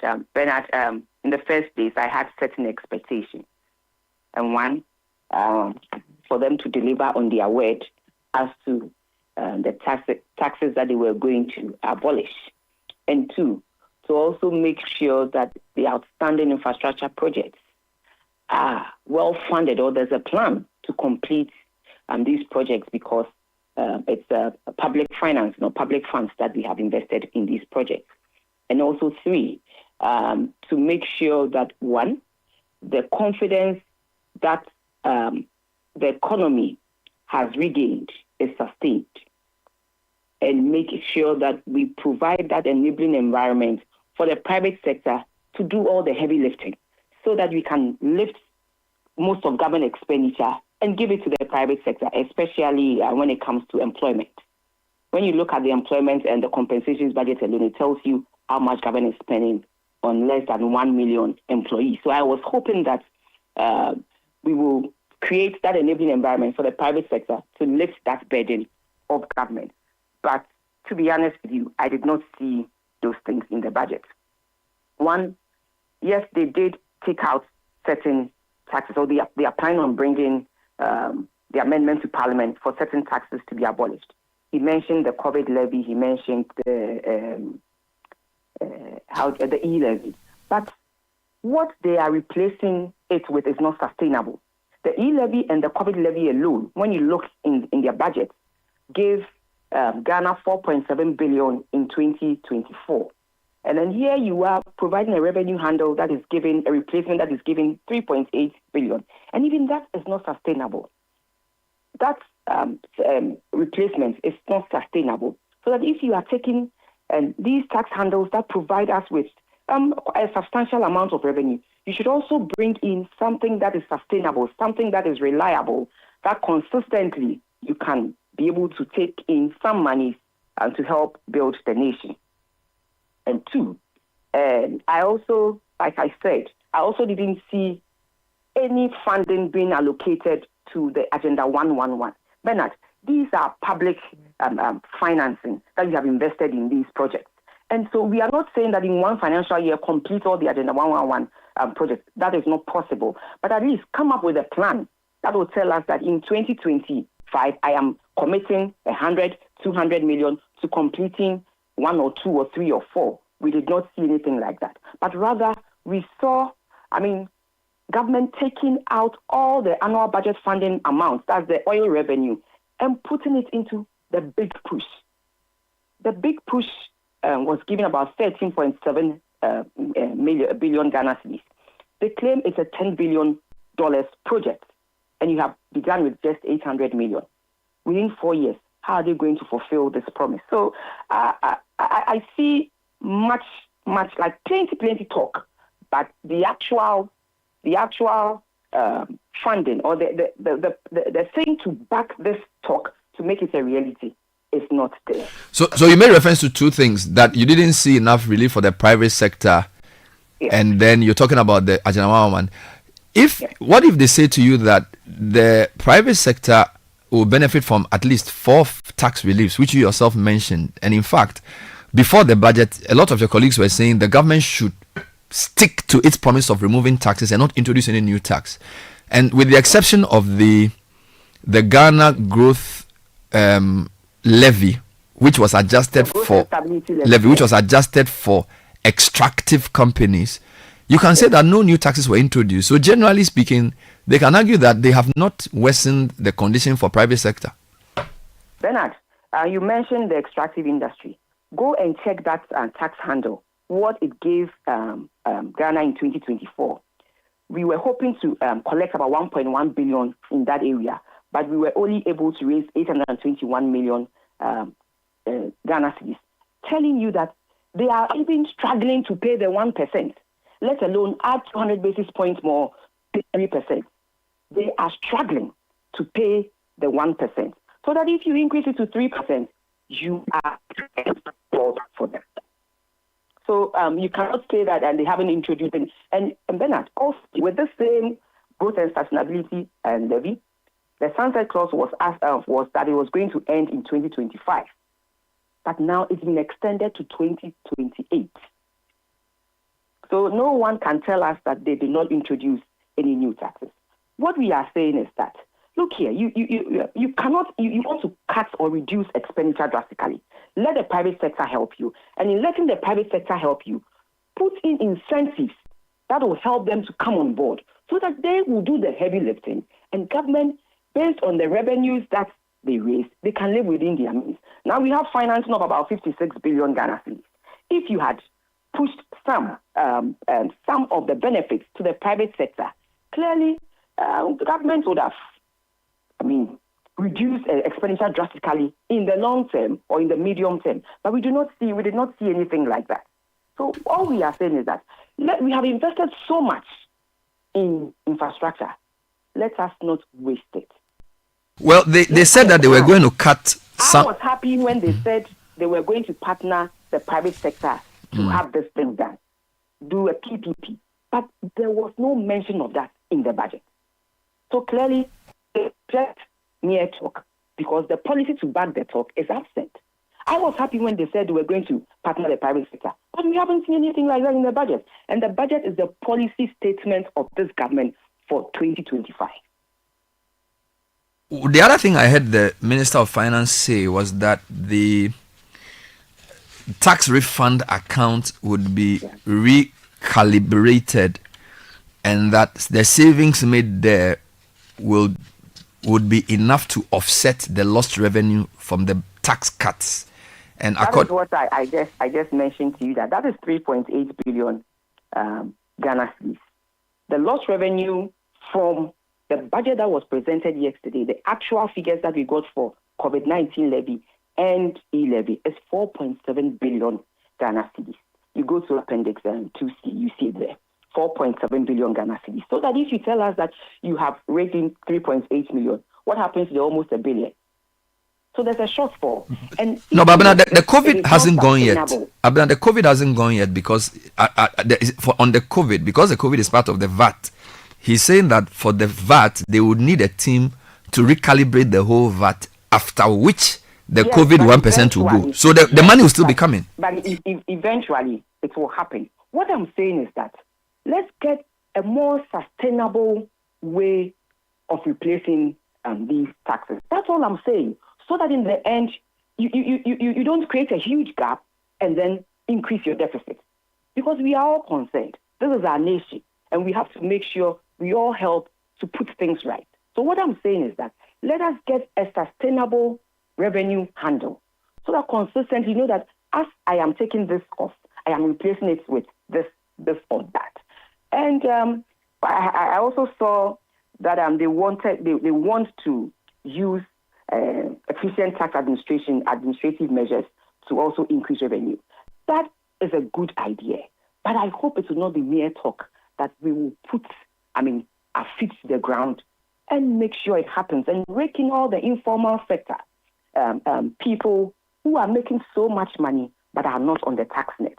Well, this one, I hope and pray that we'll all join hands and make sure this happens, because there's a lot out there that we can bring on board to make sure we close that gap without necessarily introducing new taxes or extending taxes that should be taken off. Now, I'm sure you will commend the uncapping of the GET fund and the other earmark funds like the health insurance fund, or would you support that as a good idea to free up more money to finance free SHS and also health infrastructure?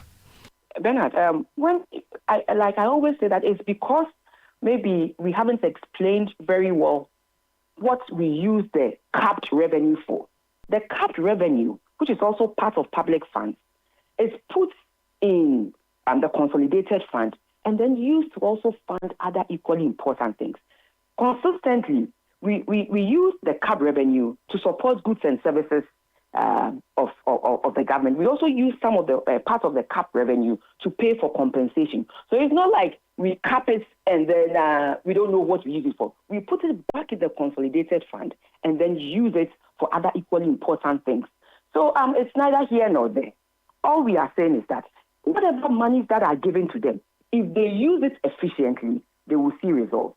And and government cannot also say that the uncapped GET fund is what they are going to use to fund free SHS, because when you look at the GET Fund Act, it does not. It's more of infrastructure, and free SHS is more of goods and services, because you need to pay for books, you need to pay for food. So it's more of consumption.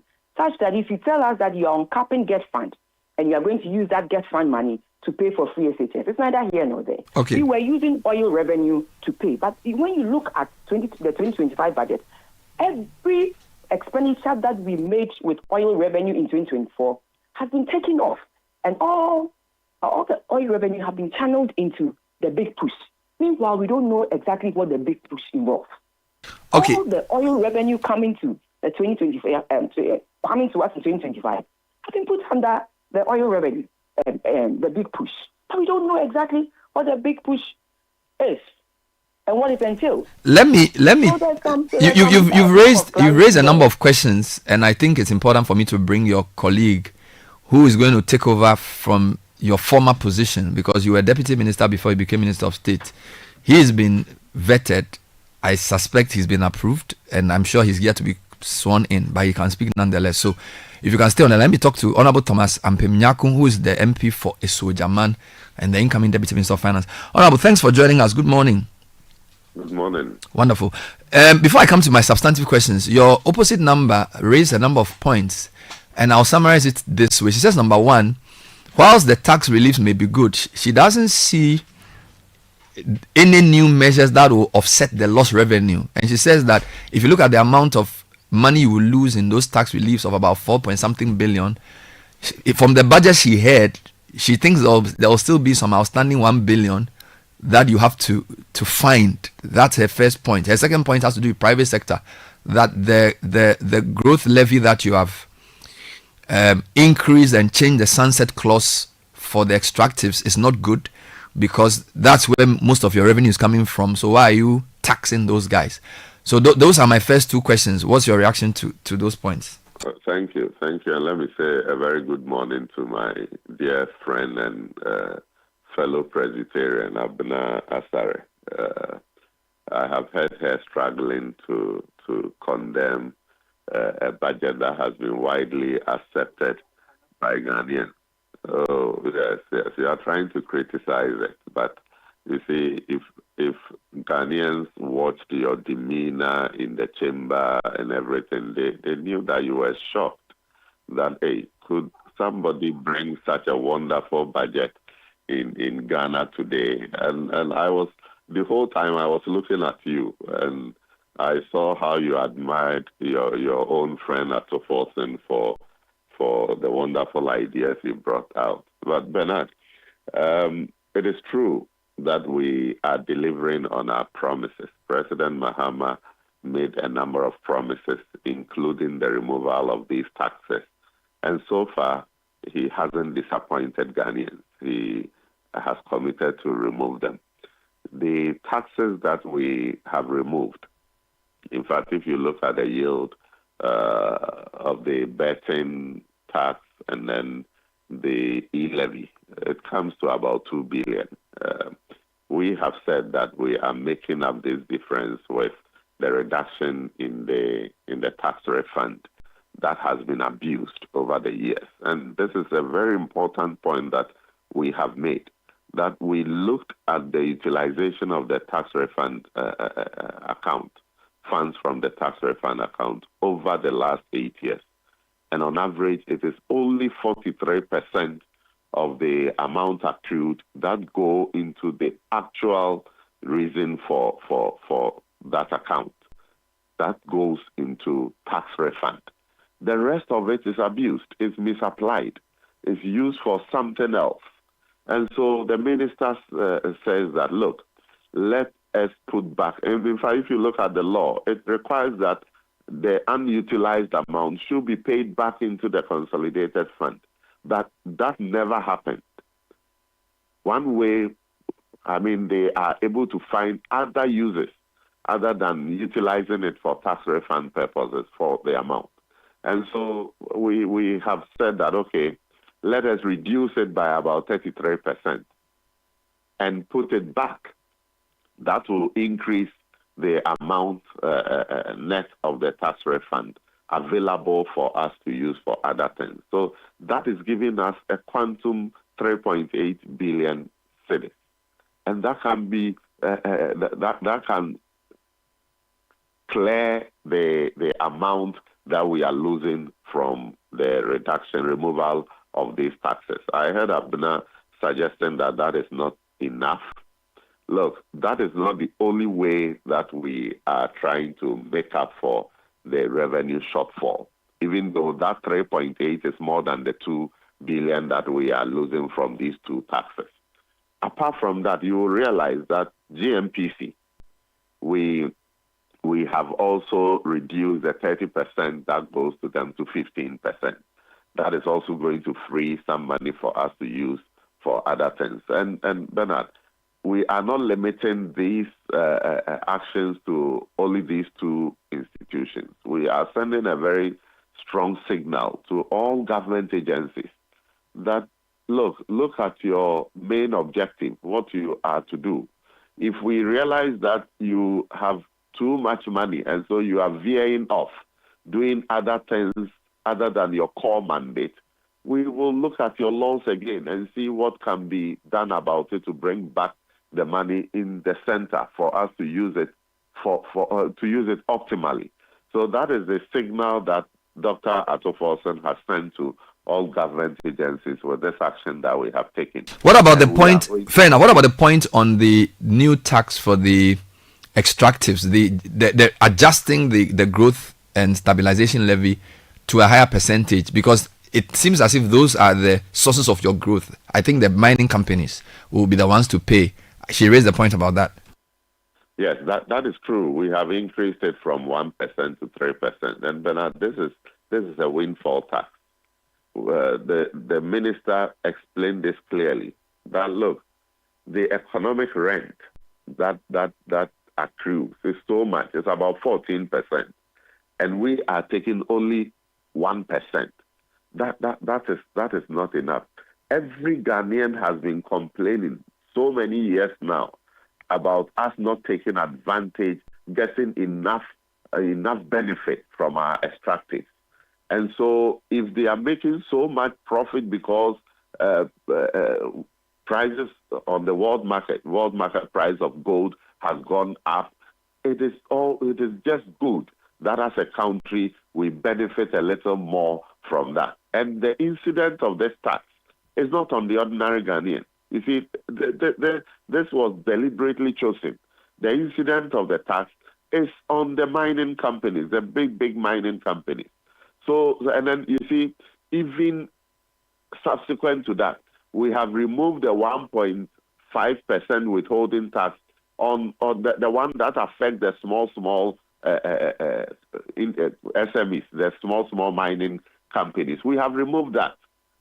So this is an opportunity for the country to make a little more from the huge profits that the mining companies are making.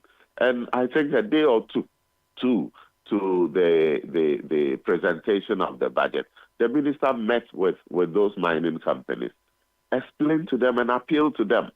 So I don't see why our brothers and sisters on the other side will cry more for them than crying for Ghana. Because, look, it is a good call for us to take a little more from the mining companies. Fair enough. What about they are making so much profit. What about Agenda 111? I think Abena also said, and I believe if I'm wrong, you can correct me, that she didn't hear any specific proposed allocation to finish Agenda 111, which is a major infrastructure project. Is it that it was not mentioned or we didn't hear it right? Bernard. Hello? Hello? Bernard. Yes, you are on. Yes. Am I on? Hello? Yes, you are on. I heard Abna saying that, if they are not asking us to finish all, if we could have at least programmed to finish 2 or 3. I mean, is it Abna of the MPP, deputy to Kanoforiata, deputy to Amin Anta, who is speaking like this? Did they know that they could have finished a few instead of starting over 111 projects scattered all over the length and breadth of this country with little resources? Did they know that would have been the best approach to go? You have started over 100 hospitals. Some are at foundation levels. Some are at lintels. That they are at different levels of construction. You know you could have used that money that you spread thinly to complete a number of them and make them functional. You didn't do it. And now you are asking us that at least we could have finished a few and make them functional for the people. I mean, what kind of double standard is this? Look, the approach of Dr. Atto-Forson in the presentation of this budget, if you followed clearly, was to leave sector details to sector ministers to come and talk about. That is why he was able to present the budget in a very short time, in about an hour and a half or so. That is the approach. So the details as to how many roads will be constructed this year, how many hospitals will be constructed, how many boreholes will be done, and all those details will be given by the various sector ministers. That is my first answer to the question. Okay. Secondly, Okay. I also heard her talking about taking ABFA money and all that. It is true. We have sat down and have realized that the way the ABFA is distributed, the oil fund, so the oil money is distributed, is not making us have an impactful investment with that money. And so we are consolidating it, and we are dedicating it not for goods and services. We are dedicating all the oil money for infrastructure. And that is what has been consolidated. And I mean, part of it is what the 13.85 billion that is going into the big push. In due course, you will get to know all the projects that are going to be funded under the big push. So all these details will be given to you. And so, Abner, don't worry at all. You will see that all these things will be provided to you. So Abner, any more concerns about the budget? I asked you for your top 2 and you gave me 3. But beyond those, would you say that the budget captures the expectations of the people, and can it bring the development we want? Yeah, Bernard, let me just speak to this before I answer your question. But the truth is that the devil is in the detail. Go into the appendices. It is not the minister, a sector minister coming to say A, B, C, or D. When you look in the appendices, you know how government intends to run the economy for 2025. And there is no way that you will find even 1 cedi or 2 cedi for the Agenda 111. We did not want to waste a pandemic. And Bernard, let me correct this notion. We did not begin 111 hospitals in one day. We looked at things. Some, we realized they were very, very important because a whole district never had any hospital. And what is wrong with utilizing a pandemic to provide health care that everybody will need in one way or the other? So that is what we did. And you go into the detail and the appendices, you see it clearly. It's not a minister coming to explain A, B, C, or D. It is not there. They did not put in numbers. And again, let me also say that the mining companies, they provide a lot of employment for us. So let's not pitch these companies against citizens, that they don't pay much. They pay royalties. They pay corporate taxes. So let's not start by pitching them against our citizens, because despite everything, they also give us so much employment, give us so much forex, and also help our economy. So if for one reason or the other, we want them to burden share, it is fine. But let's not say that they are not paying enough, and so what is wrong with taking a little more from them? They pay their taxes. Unless you want to tell us that the rate of tax that has been given to them is not the corporate tax rate that they ought to pay. And so then we should come and amend the tax rates and give them the right amount to pay. But if for one reason or the other we want more from them, it is about engagement. But let's not pitch the citizens against the big mining companies. But generally speaking, the budget has been accepted. For example, when I look at the reactions from Guta and I think Africa Education Watch on the allocation for free SHS, Imani, Franklin Kujo, the budget seems to have been generally favorably accepted by some civil society and private sector. All right. So with the exception of the MPP that's saying that the budget was, I think they call it Azar budget, the budget generally seems to have gone down well. That's the impression I get from reading some of the headlines today. Yes, but Bernard, maybe we should take our time. It's not just the talk, but go into the numbers. Then you will see if I say something and I don't back it with funding, I have done nothing. So I think we should give ourselves some time, go into the appendices, look at the funding that have been allocated to the various policies, and then you will come back and understand what I'm saying. If you say, your big dream is the big push of $10 billion US, and you have begun with less than $1 billion, what do you hope to achieve, or what do you intend to achieve? So within the 4 years, you may never be able to put in the 10 billion you promised Ghanaians in your manifesto. So the devil is in the detail. Let's look at the numbers and let's use the numbers to analyze that. Truly, the government says this. Yes, there's enough funding to back what he's saying. Government says he's removing this. Yes, there's the appendices tells us that yes, it's been removed. It's been this. It's been that. Let's also look at the numbers, because it's not just talk. Finally, the minister made a lot of comments about cutting wasteful expenditures, and on page 36, he spoke on selected expenditure items like Ghana Cares, U-Start, and 1D1F will be eliminated. That is not surprising to you, is it? Bernard, U-Start, NEIP, Ghana Cares. These were initiatives that government used to support the SMEs and young people who had started their own business. And so if you want to create employment and you take out all these initiatives, then what are you telling us? Rather than putting money in some big push that we don't really have the details, why don't you support the young people? Why don't you support the SMEs through the U-Start, the Ghana Cares, and the NEIP? But rather you have chosen to take away all these things. Yet you want to create employment. You want to provide employment for the youth. How do you do that? So like I said earlier, that the numbers will tell the story. It's not just you opening your mouth and speaking, but the numbers that you have in the appendices to back what you are saying should tell the story. And all these 3 initiatives have been taken up because there's no funding for them. Let me take Mr. Nyakwampi's reaction to this point before I come to a substantive question. So, in removing Ghana Cares, you start and these projects, aren't you compromising the youth employment? Your line is not clear. So, I'm saying, what's your reaction to what Abena just said about the the youth start and the Ghana Cares? Hello? Yes, I'm taking your reaction to her point about Ghana Cares and the youth start. I hear Ghana Care and you start. Yes. I'm not Yes. too sure what the question is. But before I come to that, I want to assure Abena that what I said did not mean that we were saying that the extractive industries are not paying anything. I made mention of the economic rent.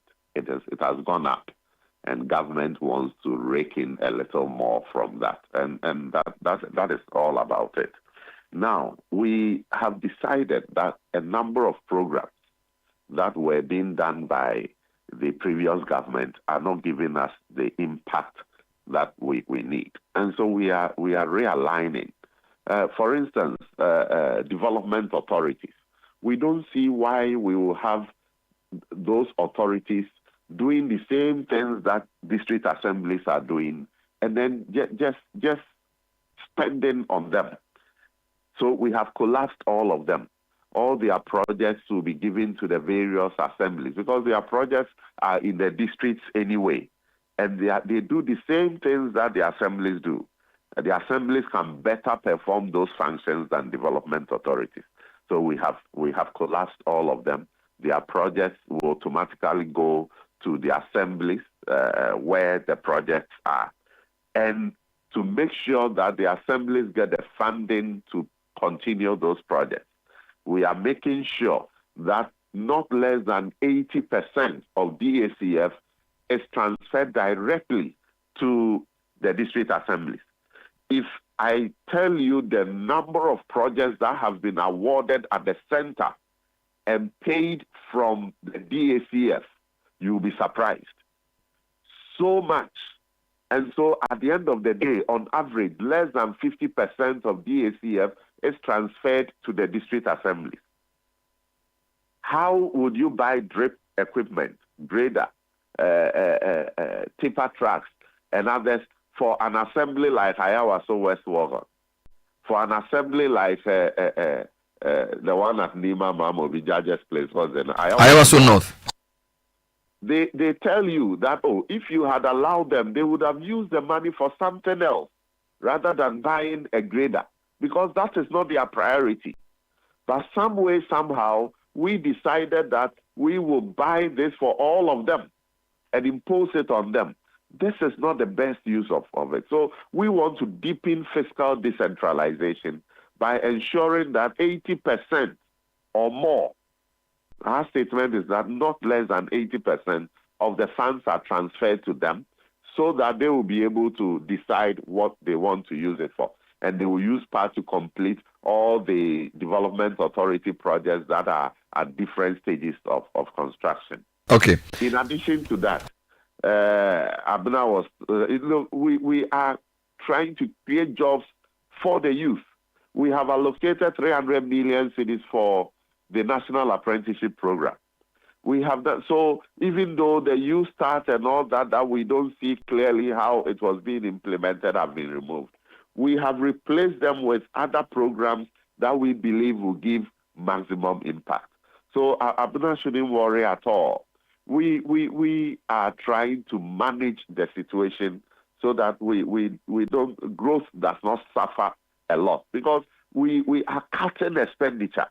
That will come at a cost, but we must direct the little amount we have so that we can spare growth. Okay. That is what this budget is. Finally, can you clarify what Minister Forson said about 10% withholding tax on winnings from lottery, which he referred to as the betting tax? It's led to some confusion.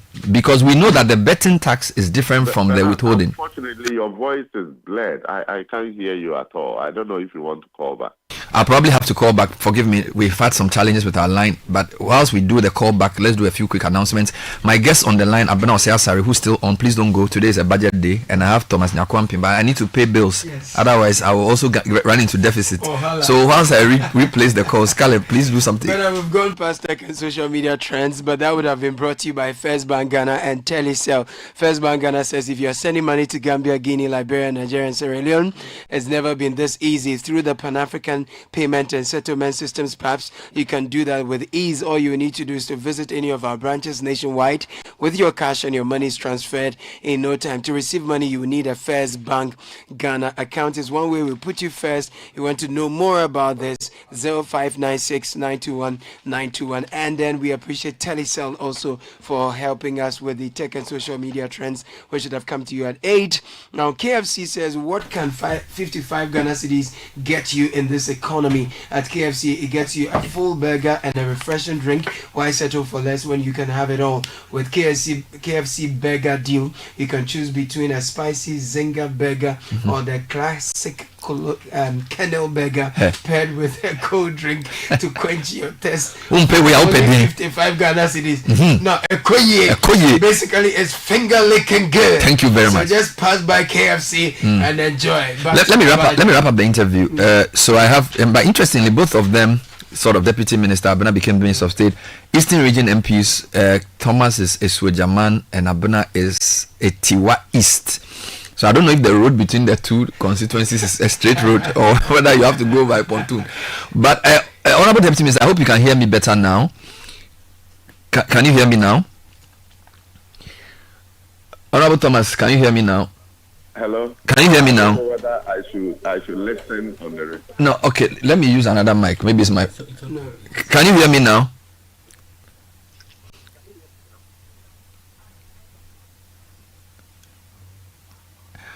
Honorable Thomas Nyakwampim, if you can hear me, my question has to do with the 10% withholding tax on winnings from lottery that the minister said will be abolished. That has led to some confusion. Can you clarify what the minister was actually trying to say, if you can hear me? Yes, I can hear on the betting tax, right? Yes. You see, before elections, we went around campaigning to Ghanaians, especially young people, that the tax on the winnings of betting will be removed. And the Ghanaian youth were so excited about it. And they embraced this idea. Subsequent to President Mahama winning, he has committed to removing it. During the vetting of Dr. Atofos and even my vetting, we reiterated that all those taxes will be removed. And true to our words, we have announced that the betting tax will go. We have also explained that the betting tax is in two forms. There is one on the companies, on their gross gaming revenue. That is 20%. That one stays. But the one to those who stake, win, and 10% is deducted will be removed. So that if you win a bet, you get your full amount. That is what was announced, that it has been removed. I'm not too sure what Dr. Amin Anta was referring to, and I heard Abna was standing by him, hailing him that yes, we never charged it. I think she should explain exactly which one they meant. But what we talked about is what every youth who was doing betting and was being deducted knows about. And that is what we say is ended. So maybe Abna should explain to us which one they said they never implemented. Fair enough. Honorable Abuna, can you clarify what your colleague was trying to say with the non-implementation of the betting tax? Yeah, thank you, Bernard. Bernard, there are two kinds, like she mentioned. The one there's an income tax on betting, and then there's a 10% withholding on lotteries. So the minister said they are going to remove the withholding tax on lotteries, aka betting. But that one, the 10% withholding tax on lotteries, when we passed that bill, NLA wrote to us saying that they are now trying to get the illegal lotto operators out of the system, such that if we should put a withholding tax on winnings on lotteries, people wouldn't, they wouldn't leave those banker to banker and all those other not appropriate lottery, whatever, and we will sort of destroy all the work they have done to get people on board to rather work with national lotteries and not the banker to banker and the other people. So then the minister wrote to GRA asking them to meet and have a discussion because we received the petition. So that was what he meant by saying that we did not implement that one. And the Minister of Finance, the Prime Minister of Finance mentioned that we are going to abolish the 10% withholding tax on lotteries, aka betting. So that was what he meant. Unless they bring the actual bill to Parliament for us to see the wording. But from what the minister said, the betting tax can be removed. It is the withholding tax on lotteries. The withholding tax on lotteries is different from the income tax on betting. Check the Income Tax Act. It is different.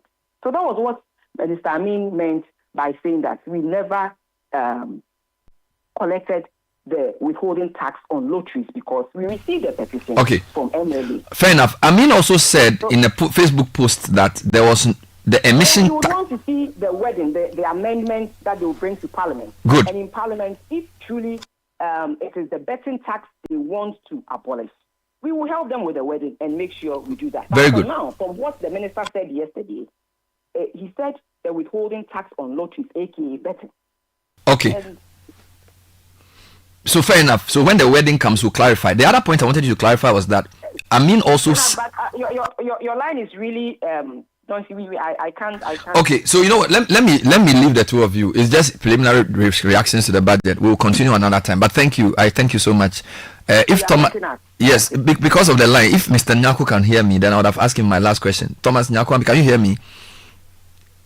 Or you also, can you hear me? I just wanted your final comments, each of you. Then we close. Okay, Bernard. Today I don't know what's happening to your line, but I want to assure Abena that the one we are removing is the popular betting tax. The details will come to the floor and they will see it, and so that is what we are removing. The one that we spoke about prior to elections, and then the one that we have consistently talked about. Bernard, I want you to let Abena and all our friends on the other side know that we are committed to fix the mess that they have created. It is surprising the quantum of arrears and all that they have left. In fact, if you look at, is Abena saying something? No, go ahead. You are the only person on the line. Go ahead. Go ahead. You're on the line. Go ahead. 5.7 GDP growth.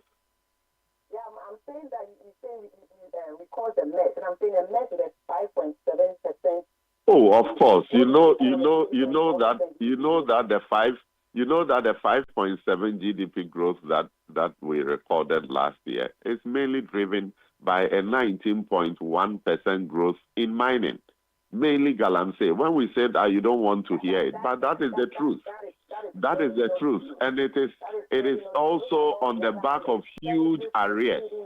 It is on the back of a very huge arrears. We have estimated a modest 4.4 growth that is consistent to the average over the years. Oh, Abena, do you want to finish before I come in? I can allow you to finish before I come in. Honorable Abuna, I was going to give you the last word if Thomas was done. So if you can just relax. I can allow her to finish because so you we're finish. having a good conversation. Yeah, I for some reason it's our line as well. So Honorable Abuna, if you are making a point, then let's hear you now. No, I think I've made my point that 5.7 growth rate. Clearly, the numbers can tell that it's more from the services sector. So if you say it's 90% growth rate from the mining sector, now mining is all about galamsey and not, any other type of mining. Is that what you are saying? That it's only galamsey that is growing this economy? How about the big and extractive industries that are also mining? Please, let's speak to the facts.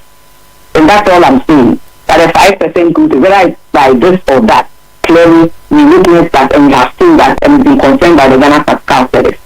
Let us have a balanced view of things and work together to make sure at the end of the day the economy does well, irrespective of which government is in power. That is the most important thing for Ghana.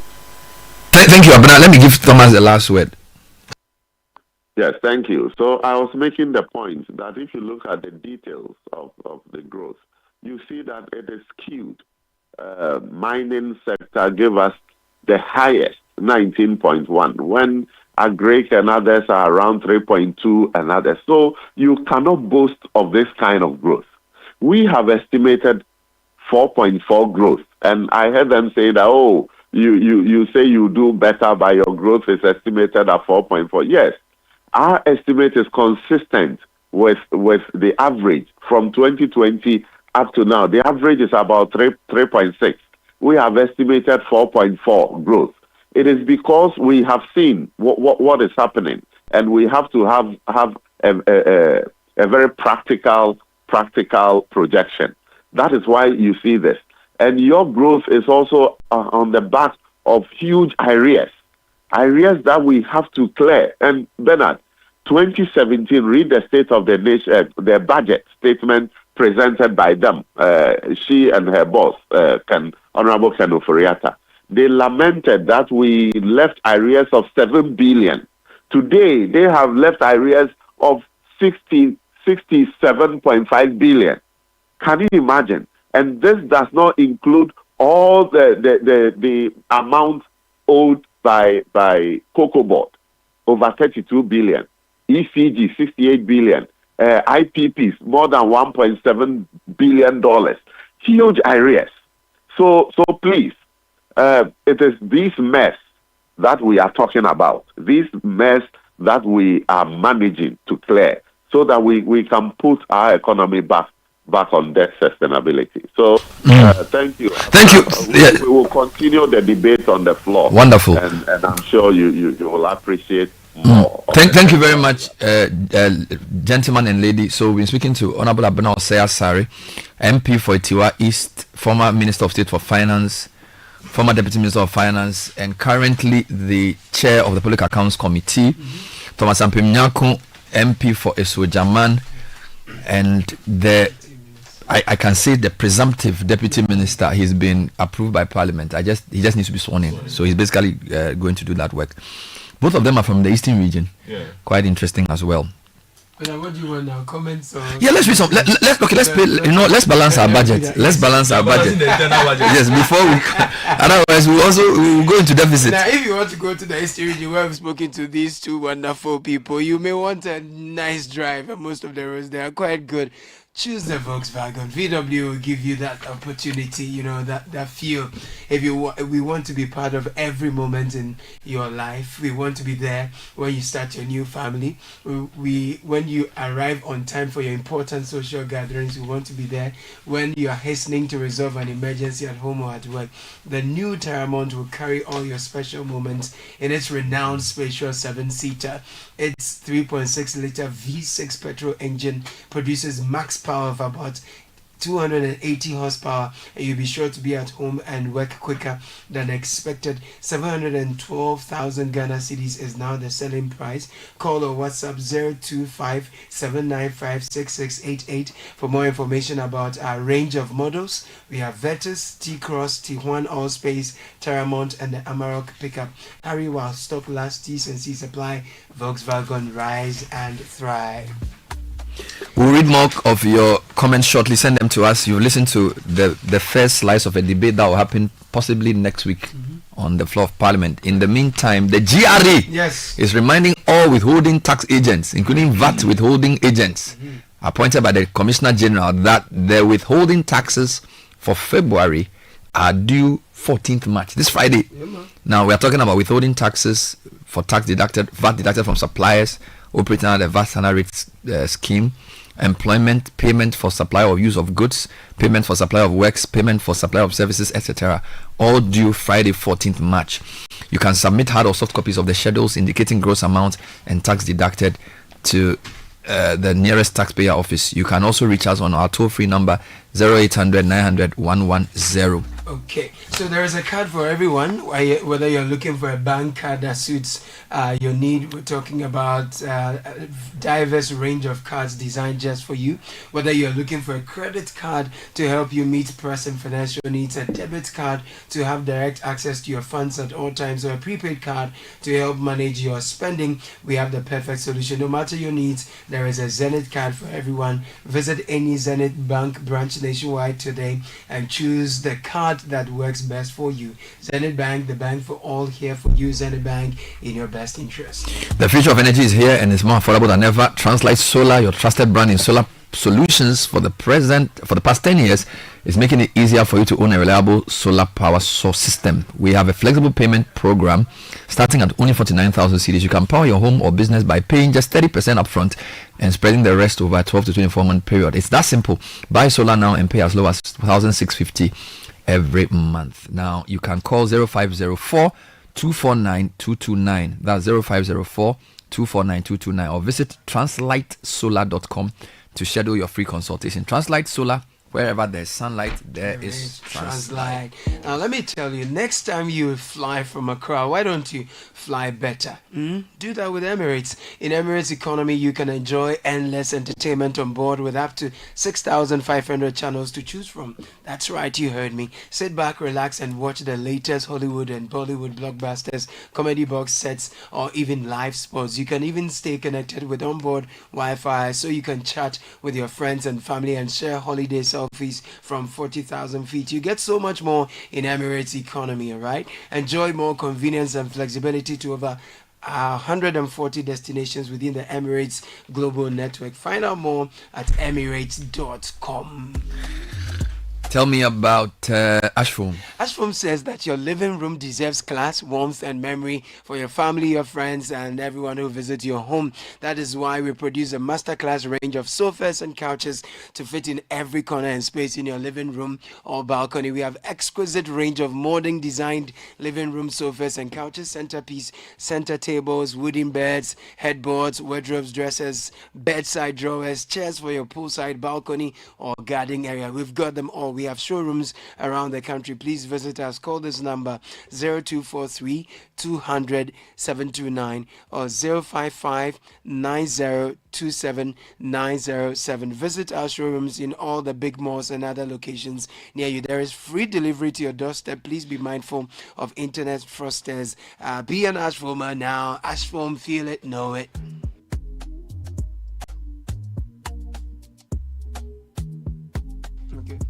Now, the enjoyment is real. From January to June 2025, Enterprise Insurance is giving you more reasons to smile on the road.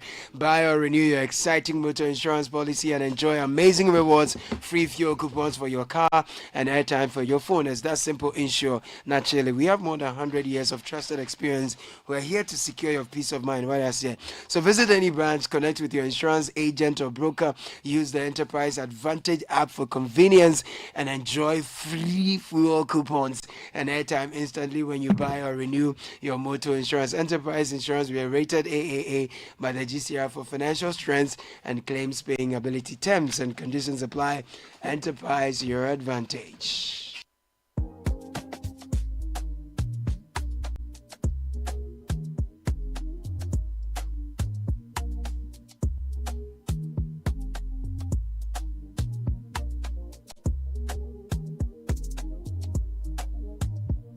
It's 8:45. Let's read some of your comments. Okay. Let me read it for you. Yes. It's been a while since we had like a fair good sort of, I won't call it a debate, but it was good to have both sides. Yeah. Change ideas. On the, and by the way, I think the new deputy minister is your MP too. Yes, I know. That's German. But you have always had interesting MPs. I met your current MP at a program last 2 weeks. Samioku. No, the MP of where you live. Oh, okay. Rev. I gave him fans. I said, Charlie, Rev the first reverend with a boy. Yeah. No, Charlie, he's a boy. He's a nice man. You know, I was at a program, incidentally on Galamsey, and he was there.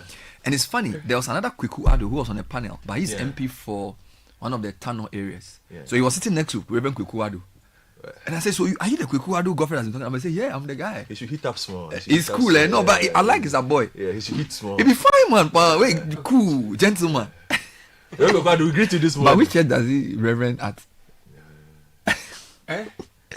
So you have 3 MPs. You have Reverend Bukwado as your home MP. Sami Oku is your my resident MP. And then your maternal MP is Thomas. So you're everywhere, Charlie. You're a lucrative MP. Yes. Oh, nice. Yes. Former communication minister was his MP. Oh, sweet. Former no, so you enjoy, pal. Oh, now you're big which kind of enjoyment? No, your MPs are very powerful. Some people, the MPs don't speak in parliament. Which kind of enjoyment? Your MPs are always talking. No, for this. They say yeah. No. His MPs are vocal. Esla was vocal. At least the rest they say yeah. Sami Oku is already talking. Yes. And Thomas Nyaku is now deputy minister. So some of us are MPs, you know me. So, you know, they sleep in parliament. Sami Oku has blessings. So your MPs are. By the way, do you know your MP? I can't remember his name. Hey, don't be. No, because you see, remember, because I've moved. It's called something. It begins with an A. If the surname begins with an A, you are an embarrassment to SOS. No. You see, because you have to remember, I also didn't vote where I live now. You voted at the SOS. Okay, so where you voted, who won? John Dumelu. So where you used to live, John Dumelu is MP. Yeah. But where you live now? I've forgotten his name. I think it's called Benjamin something. I'll check it. Are you cool? He doesn't talk. Thank you. That's his name. Okay, sorry. He doesn't live He there. doesn't say much. No. Why are you always looking for trouble? No, I'm saying that. The guy said you were saying he just moved to a new area. So he knows I also West Wog. After 5 months, he doesn't know his MP. Enemy, you know, clearly. No. Is the MP a new MP? No, he's not new. This is second No, that's what I'm saying. He's not a talkative. He's I a know doer. That's why I said his surname was Benjamin. I know his surname was A because I remember the guy, but it's just like it escaped me. He's a doer. He doesn't talk much. It escaped me briefly. Caleb is just. No, but You are just incorrigible. The name escaped me briefly, but I know him. You know your MP? Yeah, his name escaped me briefly. Benjamin Benjamin Nate.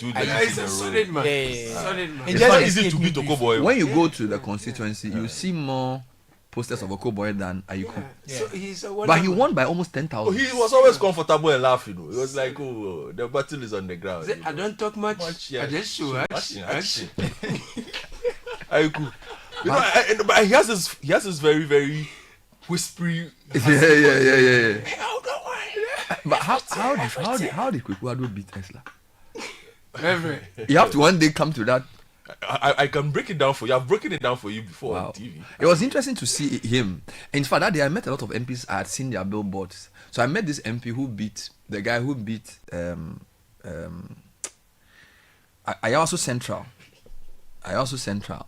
He's called he's this fine boy. It's like some fair-colored young guy. Hey. He defeated Henry Kote. Oh, he has Tubazu or so. Yeah. So I was like, are you the guy? So, oh wow, because he looked like the MP for Hohwe. So I was like, are you the one? So no, I'm Tubazu. Oh, I've seen your billboard. How did you beat Henry Kote? He just laughed. He just laughed. Hey, there are a lot of young, fresh people in Parliament. New. They have to learn very fast too. Because when the committees start working, these public accounts and things, it can be giddy pound. Yeah. Anyway, so you have 2 MPs who are now all on the different sides of the divide. Let me give you a couple of comments though as we move on. From Kofodia, Courage says that it appears Honorable Abnasar is excited about the big push. She's mentioned it more than 20 times during the interview. We are hoping it goes well. Generally, the budget gives hope. Kwesi Anfield from Wager said, this is the first time I'm hearing Honorable Ampem. I am impressed.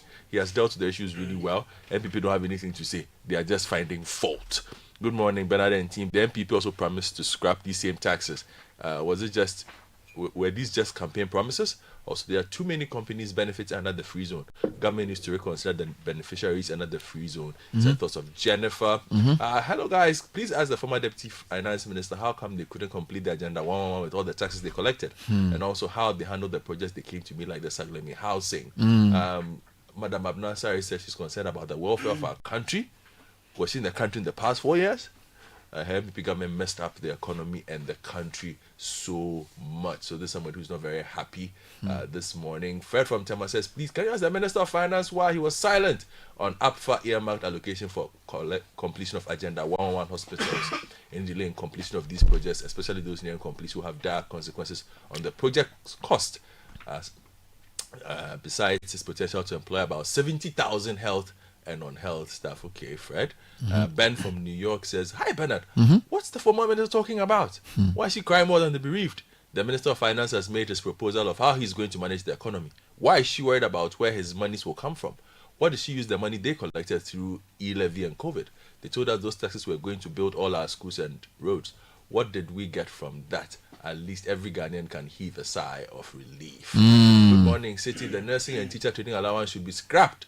There's no motivation to continue paying them. We have enough trained teachers who are currently unemployed. The funds should be used to employ them instead. Steve from Moscow. There's a 10% tax on lottery winnings, for which there are several meetings between GRA and NLA on the implementation at Best Western Plus Hotel in the GRA headquarters. NLA made a case that the tax will hurt its patronage because players will shift to B2B, where the GRA banker to banker, yeah, where the GRA had no idea and how to collect the tax. From that space, the meetings could not come to an agreement on the implementation process, and the jury asked the NLA to go back to Parliament. In the face of these challenges, implementation was mute. This is Ernest Mote, a former director of finance from the NLA. Thank you for that update, Bernard. At this point and moment, the NPP's opinions are not needed. They should wait a year. Bernard, did I hear Madam Abna say it wasn't possible to complete the Agenda 111 projects within a year? What did they promise us? Roland from Ashaman is not very happy with Madam Abna this morning. Bernard, please tell Madam former minister there's a difference between struggling to pay e-levy and refusing to use the platform in avoidance of paying the levy. Zach from Wages says, Bernard, politicians will always speak from both sides of their mouths when they use them. Did MPP provide funds for the e-blocks? The extravagant expenditure of MPP threw us into the drains. They should give us a break. Hello, Bernard and team. I completely agree with Godfred. There's no need to allow these allowances. It was instituted to incentivize people to go into nursing and teaching. Really, these incentives are no longer needed. They might as well channel those funds into the health and educational sector so that these same nurses and teachers who are not able to get posted can end up being posted after their training. In any case, all students need allowances. It's just to boost. We'll take a short break. When we come back, we'll find out what the socials have been saying about the budget, and then we'll have some two big interviews before we bring you day 3 of our second week of the on-air series. Frema is still bringing us a musical journey. This is the Citi Breakfast Show. Stay with us. This is the Citi Breakfast Show, the city's biggest conversation.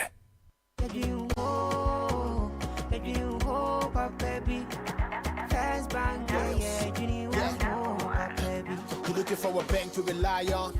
Let me give you a shoulder to lie on. Wouldn't we seek out to bank baby? No lie, only one place where I get my eye on. Make I introduce you all to First Bank, the best services in the world, first rank. Customer service, everything is well planned.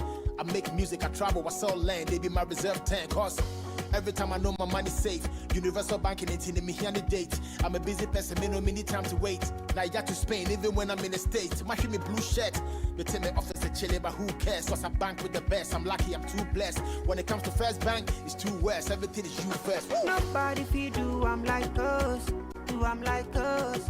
First Bank we treat you first, treat you first. Think about you first, think about you first. You first, First Bank.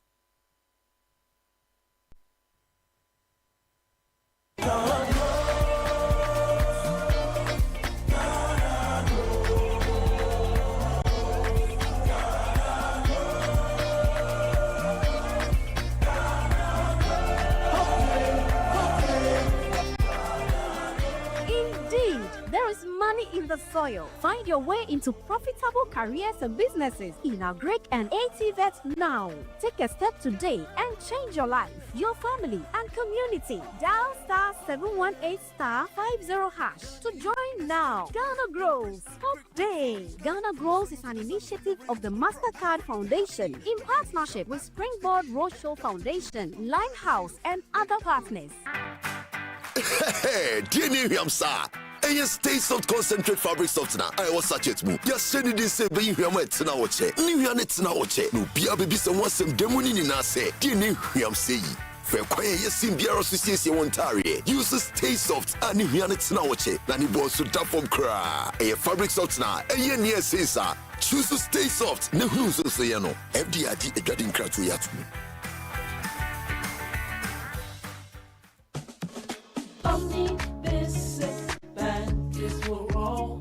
We've got what you need for your business and family.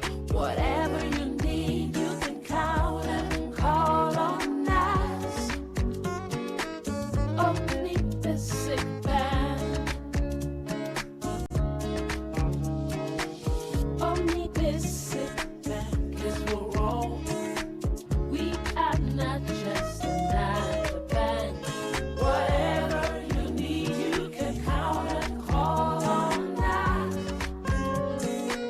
Omni Basic Bank.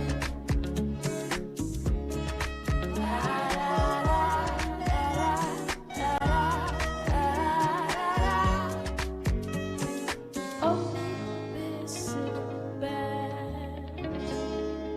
Not just another bank. Did you know that worms take away nutrients from the food you eat? Just listen to them. Brothers, yesterday the food nice, huh? Oh yeah, the choba woman there. She did try wa. Charlie, something come on. It be food. It did taste like banana. Eh, make a taste some. Make me try a taste, make a taste. Hey, something is doing me. Something is doing me too. Oh, it be Vermox. Vermox banana flavored dewormer is available in both suspension and tablet and is suitable for children and adults. It's good for you, bad for worms. Not recommended for children under 2 years and pregnant women. This advert is FDA approved.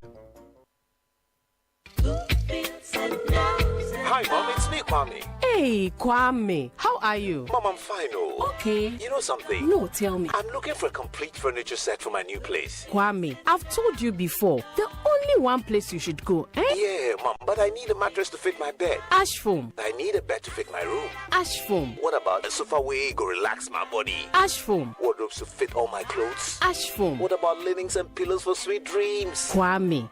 Ash foam. Mommy, I don't feel you. Ash foam all the way. For mattresses to beds, sofas, wardrobes, linens, pillows, and more, don't waste time and visit any Ashfoam showroom across the country or call our hotline at 0243 200 729. Ashfoam. Feel it, know it.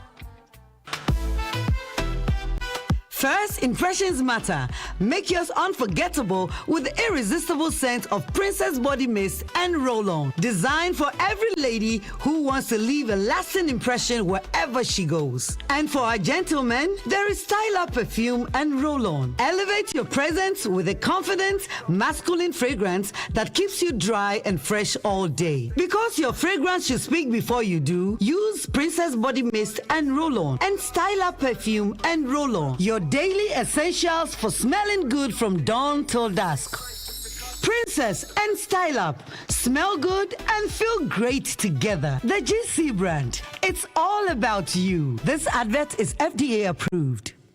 Ghana Post. Ghana Post. The most affordable delivery option for food and merchandise from Ghana to everywhere in the world. Connect with us today and see for yourself. Ghana Post. Smart, secure deliveries.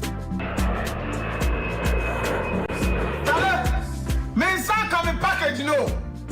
In less than 5 days, Ghana Post, they make life the big. Ghana Post will deliver to you wherever you are in the world.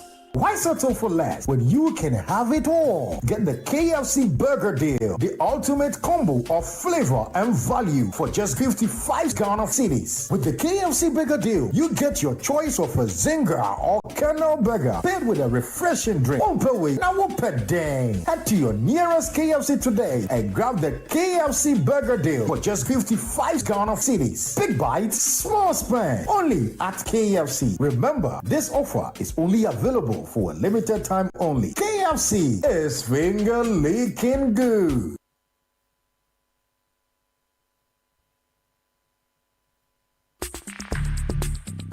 Join the conversation on the City Breakfast Show on Facebook at facebook.com/City97.3, Twitter at twitter.com/City973, and Instagram at instagram.com/City973 with the hashtag CityCBS.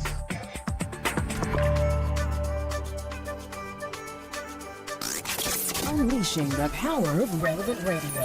This is City 97.3.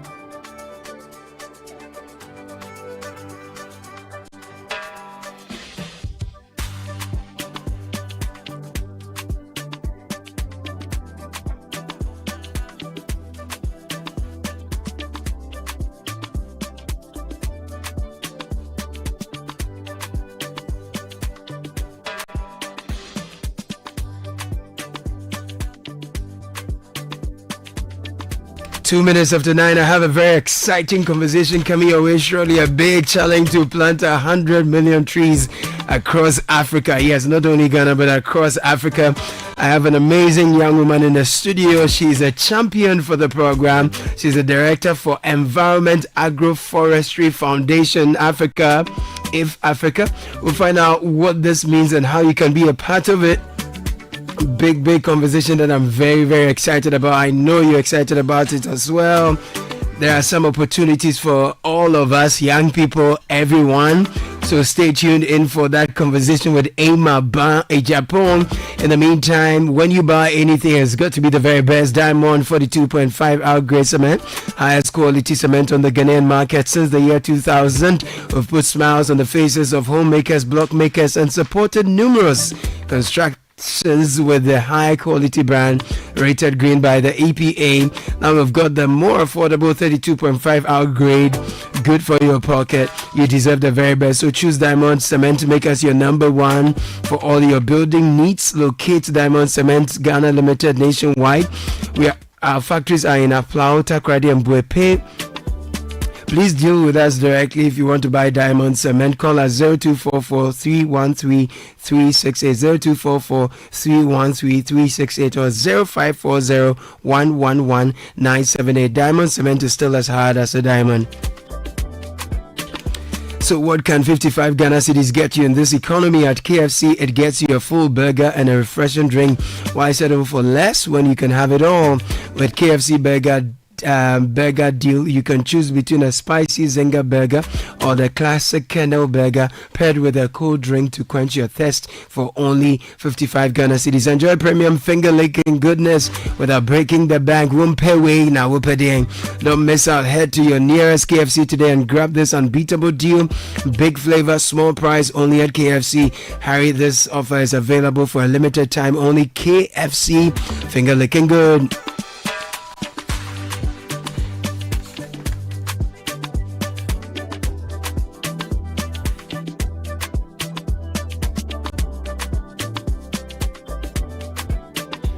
It's 4 after 9 and I'm happy to welcome you, Emma Ban Japan. You are the director for Environment Agroforestry Foundation, if Africa. Good morning to you. You're welcome. Good morning, sir. Thank you very much. My name is Caleb.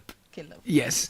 So what is Restore Local? Restore Local. Thank you so much. Restore Local is a flagship project which is coming under the AFR 100 projects, which seeks to restore 100 million trees across Africa. And Ghana, we are supposed to restore 2 million trees. 2 million trees? Yes, over which period? 6 years. In 6 years? Yes, it will 2 million in 6 years. It started last year. Right. Yes, and they give the opportunity to organizations like the profit and for non-profit enterprises to apply for this particular project. So if I understand, there's a big group globally and they are giving funding. Exactly. They've set targets. Exactly. So if you are an NGO, you are someone who is you're an enterprise, you are interested, you get to know, you apply for funding, and then you get the funding to plant trees. So what's your target? Depending on the size of the farm, last year we had a target to plant 150 hectares. 150 hectares. So we are done last year. You killed it. Yes. Wow. Last year we killed it in Bono region, Brekum. Wow. Precisely. So there are other champions as well in Ghana. In Ghana, we are 15 champions. 15 champions. NGOs and enterprises. Right. For the enterprise, they give them a grant, a soft loan. Okay. But for the non-for-profit, it's a grant, yes, an outright grant. Yes, please. Actually, it's nice. You know what I mean? Yeah. No, is it difficult? You are just planting trees and you are watering them. Yeah. And you make sure they grow. It's you have to. It's not just planting trees. We build a capacity of local communities. Okay. To raise the ceilings and also bring in livelihood interventions. Oh, okay. For the community members. So what, you go to the communities where you are planting the trees, and then you take them through education, training, capacity building, right, how to raise ceilings, even the need of restoration, because there are a lot of degraded lands, like farmlands and forest lands. Yeah. The community people are there. Some are even crying they don't have jobs and the rest. Yeah. So we kind of educate them on the need to use that land to restore the trees. So whilst we are restoring, you get income because they earn money after when they plant the trees. They earn some money. We employ the local communities to do the entire work. That's nice. The nursery, the planting, and even the maintenance. They are going to maintain it for the next 6 years. Okay. So we recruit them as workers for the project. That's interesting. What are some of the what has motivated you to be part of this Restore Local? We've been working. If Africa has been working for the past 8 years, but what's motivated us to join Restore is that Restore is not just providing funding. They build the capacity of the organization, give us resources and materials, where we goes into proper restoration, give us even training on how to monitor the trees. You see, sometimes people will just collect the trees and tell you we've planted this number of trees. And then you go around, you are not seeing the trees after a few months. So they give us an app, build our capacity to how to monitor the trees. If you there is an app to monitor the tree. We call it Flority app. So you can't Flority app. Yeah. So you can do it. Transparency. You can't lie that I've planted this. Because they will track it. Yes, and they even connect us to other agencies, other opportunities as well. So that motivated us because their concern is to plant and also improve the livelihood. I'm really interested. What are some of the species you've been planting, and particularly because we've had some very degraded areas, deforestation is happening, Galamsey is ongoing. So what type of species are you planting? Are they resilient? Which ones would you advise? You know, the species we plant based on the training the Restore Ghana give us.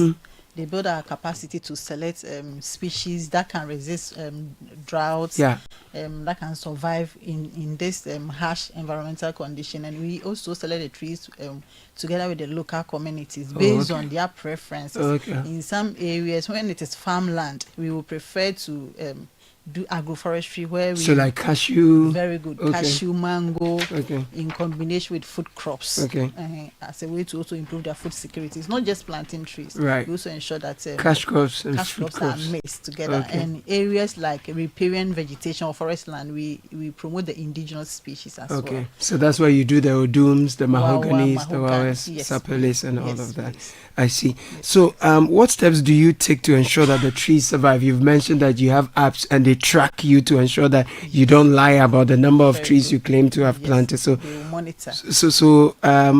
What steps do you take to ensure that the trees you are planting survive? For in each community, the farmers, we train them. So we are always on the field. We do some practices like mulching because of this harsh weather. Other thing is that we always do continuous monitoring. The farmers and the field workers are always on the field to monitor the trees. Observe them weekly. In case they see any death, immediately we do beating up. we replace the dead. The ones. replacement is called beating up. Yes, beating okay. up. Yes. Okay. So we always have enough seedlings to do that replacement planting. As soon as the tree is dead, we have to immediately replace it within the raining season. If I'm an organization or individual or family and you've not trained me, I don't have that capacity. It's not a community, but I just want some of your trees to plant in my space or on my land. Do you give out seedlings for such purposes? Yes. Restore Ghana, when they give us the funding. Yeah. Their focus is to improve the livelihood of communities, even outside the project area. Okay. So even aside the area where we are doing the restoration, they give chance to other farmers who are interested to also plant. So we give them seedlings, even outside the project area. I see. As soon as they come and request. Even now, that is our headache. A lot of people are coming. A lot of people are coming in here for our seedlings. Have you run out of seedlings, or you have more? We are still growing seedlings in our nursery. I see. Where's your nursery? Brukum in Bono region of Ghana. I see. So how can the government and other stakeholders support your work? Because this is absolutely brilliant. Thank you so much. It needs a collaboration. The government, one thing we've realized is that usually the projects have a duration. Right. So if there can be some policies to protect these protected areas, after even the 6 years project, for example, if we have a policy that will protect these areas, the government can really help so that it will be there for long to help in this climate change, right, as well as improving the livelihood of the community. And the other individuals, the churches, like the media, the artists, they can all come in with their talent to spread this message of restoration, because it needs a collaboration. We are all experiencing this weather. Charlie. Heat. It's hot in Accra, man. And everybody is experiencing it, but we need you guys also help us spread the gospel of restoration. I like it. So this is happening across Africa. Across Africa. How are the other African countries taking up this initiative? Is it something that is there competition along the African sub-region? It's a high competition. Even it's about over 100. Even in Ghana, over 100 people applied for this. Wow. And only 15 were selected. 50. Yes, and across Africa it was around 10,000 or so. I see. So they took 21 African countries. Wow. I think, Zambia, Kenya. There are plenty. But Kenya, they have enough trees already. Where are they going? So why is it important to focus on locally led initiatives for such a global Restore local, program? that is their main goal. Apart from planting the tree must be there and also benefit the local community. And we've realized that usually these people, the local people, are staying closer to the lands and the resources. True. So if you include them, they feel a sense of belongingness. They are motivated. Yeah. They feel part of the project. True. So that even after the project, they still have control, because the thing is there for them. We involve them initially, and that's their focus. And whenever you're going to do a project, you don't just go and impose your project on them and think that is the best for them. There should be a collaboration. Okay. So they usually encourage us to include the local people. So it's the key word is locally led. I like it. Emma, you are the champion for this particular project. I want to come and champion you, you know, when I also have time. I will go and plant a few things. Thank you. I'll take your final words before you take leave of us, Emma. Thank you so much. Your final words, please. Thank you so much for this opportunity. Like I said, you can use your platform to spread this gospel. We are all experiencing this harsh weather, and the only thing that can help us to plant more trees. And I'm encouraging other agencies to.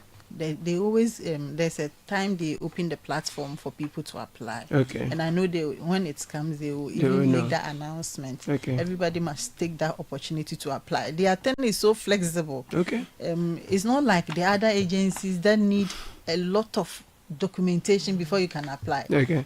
It's so simple. But are you online? Are you on social? Is there anywhere we can find you? Instagram, Facebook? Environment Agroforestry Foundation. We have a website. Okay. Facebook. I will share with you after that. That's fine. Thank you, Emma Ban Japan. Thank you so much, and thank you for the work you do.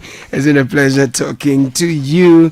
She is with Restore Local. Thank you so much. It's a pleasure.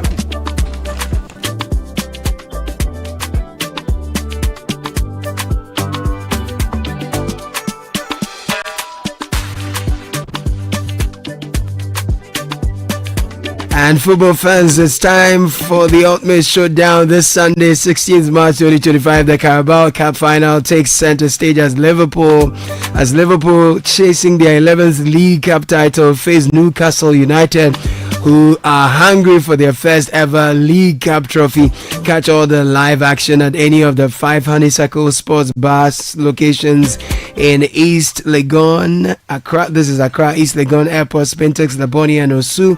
Plus, the City FM Roadshow will be live from Honeysuckle Laboni, bringing you expert analysis, live commentary, and all the match day buzz. But that's not all. There will be prizes to be won, exciting halftime entertainment, and fun engagement activities to keep the energy levels sky high. Match coverage starts at 4 p.m. Arrive early, grab a drink, and let's make this final one to remember. Powered by Carabao Energy Drink. Fuel your passion for football. We'll take a very quick break. When we are back, our friends from Adesado. Sorry. Someone just panicked. St. Augustine's in the studio. We have a quick conversation. Forgive me. This is the City Breakfast Show, the city's biggest conversation. For free. Provident Insurance Bema Quentway on Dessa. If you January equal see March 2025. What the insurance on some shop Provident Insurance and sa. Some will renew and now we have for Penya Chadiapi. Emufua coupons and a Provident Sovereigns Papa B. And you change. One year WhatsApp assistant or buy and chat is here. 024-242-6396. Obeso to out over to me swag 15 branches. Yet to a petigan and a mobile. Over to me soon brokers and I agents in the mobile this our swag. Nami and Sunny na Provident Insurance as some Ghana man some power Maconia Badi wa Wabambo Massa special for you for Kaisan Shaka With Provident, man, you're covered. Hey, dear Niham sir. And you stay salt concentrate fabric softs now. I was such it move. You're sending this say, but you hear my tina watch. New Yanets now watch. No, be a baby someone some demoni in us say. Dear Niham say. For quiet, you seem Biara Association Ontario. Use Stay Soft and you hear it now. Nani boss to tap from cry. A fabric softs now. A year near say, sir. Choose to Stay Soft. No who's so say, no. FDID a getting crack to yatu.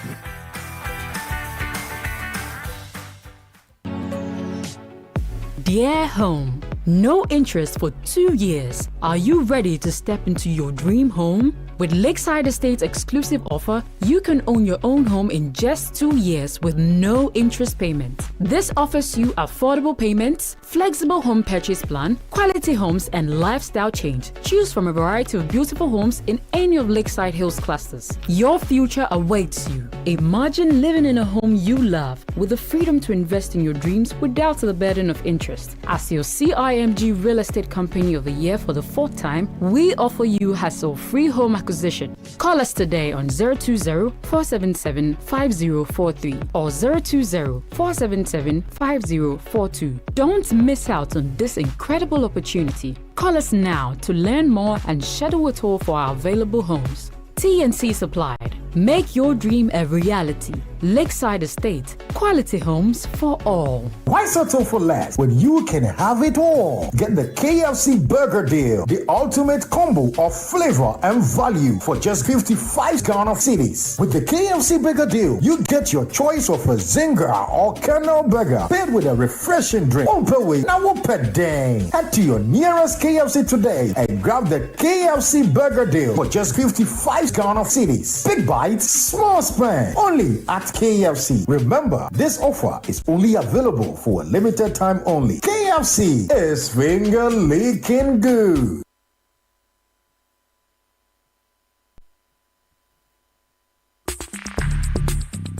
Join the conversation on the City Breakfast Show on Facebook at facebook.com/City97.3, Twitter at twitter.com/City973, and Instagram at instagram.com/City973 with the hashtag CityCBS.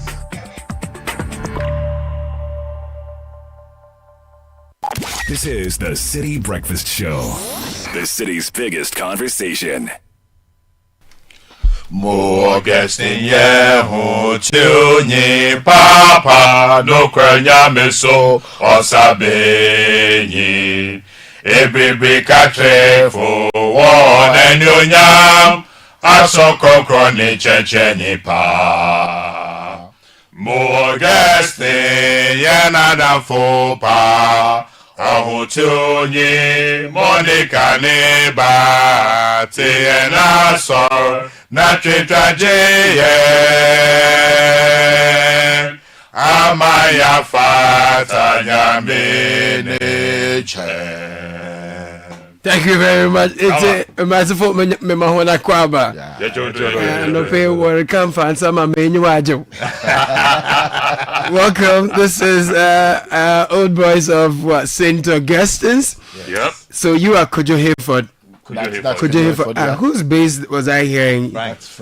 Are you a Joyful Way or gramophone? Because everything. This your bass is solid. So Kojo Hayford, yes, you're a member of the media committee. Sure. And then Kofi Buedi, yeah. you are with the media committee and communications. You wrote that thing, eh? Yeah. Did you want to go to medical school or At something? some point. That's why I said the other school. No? You see, I medical almost went student. into the sciences. Then something happened. I was walking and singing at the corridor, and they were like, "Masabra, we're going to do business." God saved you. Herman Edus is here as well. Yes. Gentlemen, welcome. Thank you. What brings you to the studio? I love the energy you've brought this morning. Well, so we're celebrating the 95th anniversary of our You were 95. We're 95. Amazing. I mean, it's been 95 years of building a solid legacy. Sure. 95 years of contributing to Ghana's education and development. And 95 years of changing the landscape in education in Cape Coast. You know, we're one of the Catholic schools that's impacted the city of Cape Coast. And I mean, 95 years is a big milestone. We're just 5 years shy of a centenary. Right. And therefore, as a 2,000-year group, the year group that ended a millennium and started a new millennium. In fact, I'm holding back from using the word reset. But I mean, you see, we want to tell all Absonians, all Ghanaians, that the green wave is taking over Cape Coast. This green wave, no. Yeah. Yes. So what are you doing to mark this milestone? Well, the anniversary celebrations actually begins from today, the 12th of March. Oh, today? Yeah. Okay. We started off with a lecture and inter-houses quiz this morning in the Assembly Hall. And of course, we are going to have a student mentorship, a career workshop also today. Okay. Then we'll continue tomorrow. Yeah, so tomorrow there's a float through the Right. principal streets of Cape Coast. Right. We are painting Cape Coast green. Baby Allah. And the beautiful thing is that we have a beverage sponsor in Piva who is holding us down for that one. Piva Beverages. Yeah, Piva Beverages. Charlie, you never go wrong with Piva. Exactly. So they will be holding us down on that. Then in the night we have a bonfire and torchlight procession, and it also offers us the opportunity to remember our fallen comrades and then celebrate them as well. Then on Friday, we have there's a congress. And then and then the medical outreach, because we give back to the town that actually hosted us for the years we were in school. That's Cape Coast. Right. So there's a medical outreach, so we can give back to them. And then there's a congress, like he mentioned, which brings together all the Absonians, the old students, to deliberate on matters of common interest. And Congress. Also, yes, a congress. Wow. People usually do fundraisings, dinners, and all those things. Are you not raising funds for anything? We have actually. Oh, you've raised the funds already? Yes. Hey. We actually have been powered or the energy to raise almost $400,000. $400,000. Yes, we've been doing this for a while now. And Icon Energy has been a strong backbone. Wow. I mean, they've held us down, and therefore we have the vim, the energy, and the So vigor. you have finished raising all the money. But we still will take more. No, but you have hit your target. For what we legacy wanted project, to do with our legacy project, we're done. And what are your legacy projects here? So as Herman So mentioned earlier, for the legacy project, there are three. We rehabilitated an old science block. So there's a junior science lab, there's a chemistry lab, physics and integrated science, and then a lecture theater. We also ensured that we just didn't rehabilitate, but it's also fully retrofitted with all the equipment that is required, especially for the chemistry bit. And then we have 2 offices we've created to have AI enablement and robotics learning as well. And to add to that, we've actually gone ahead to also rehabilitate all the washrooms of the 12 houses, as well as deliver 4 boreholes to the school to improve on the sanitation. I think the government must do something so that after you have reached your target, the rest of the money you can bring to other schools. You understand? Because you $400,000, all that you are doing, I'm sure you don't have any problems in your school again. We have problems. I want to introduce you to a rally where we have a lot of more problems. Adopt you. You are very nice. Even though we are older than you, we don't mind. How old are you? We are 100. 5 years. Yeah. In fact, young people can actually show the older people. Do you understand? I mean, Yes. if you think about it right now. I see where you're going. Thank you. I see where you're going. We are the future. We're the ones driving change. Great.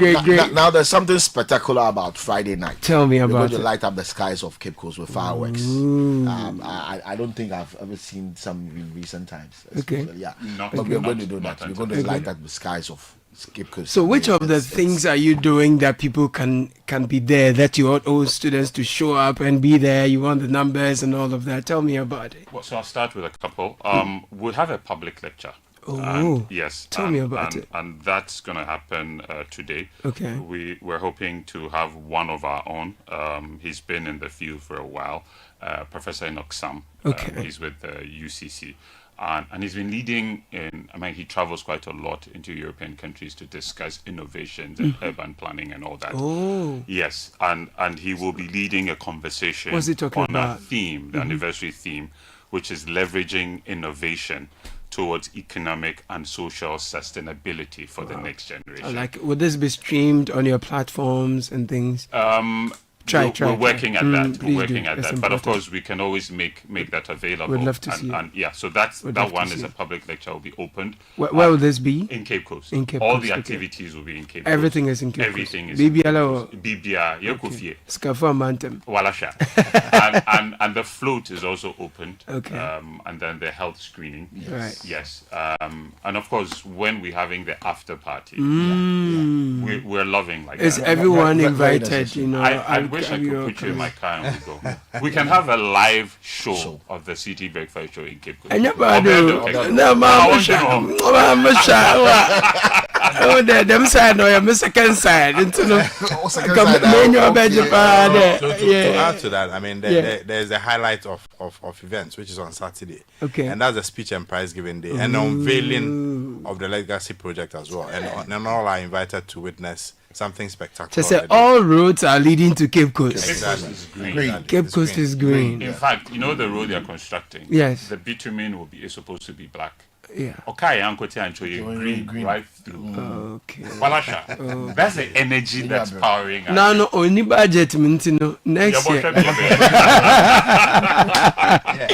No, this is good. Thanks for passing through. And under the auspices of the Most Reverend Palmer Bako, we will have a Pontifical High Mass on Sunday to thank. Right. Yes. No. And just to add, we've also had quite a bit of patronage from JK Industries, who have supported us with all our prints, and would like to also extend our thanks to them as well. BBL under control. All Kodo. Thanks for passing Thank through. you so much. Herman and Jose, Kofi Buedi, and Kojo Hayford. Thank you for having us. All right. We wish you all the best Thank you. on your 95th anniversary, and congratulations as well. Thank you. Great job Thank you're you. doing. All right. Cheers. Move. Abedimpo.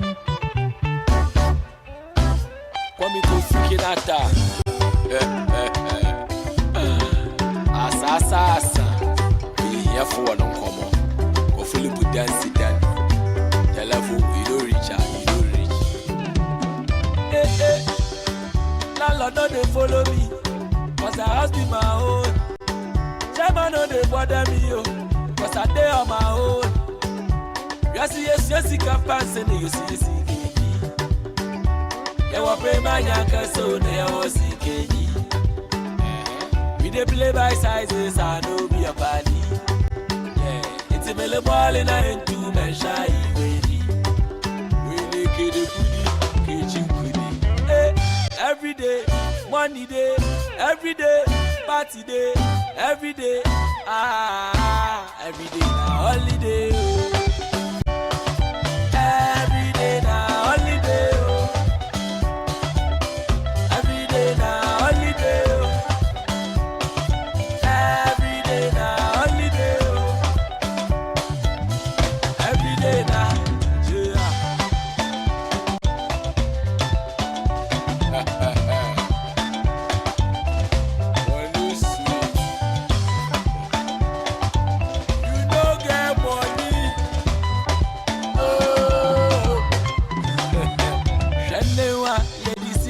bakasa ma unyawa edi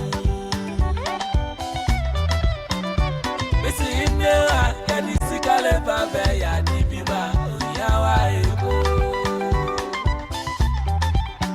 besi juwenyo no usenda besi juwenyo no usenda besi juwenyo no usenda juwenyo double your hustle, na poor man no girlfriend. Every day, money day, every day, party day, every day, every day na holiday. Every day na holiday. Every day na holiday. Every day na holiday. Every day na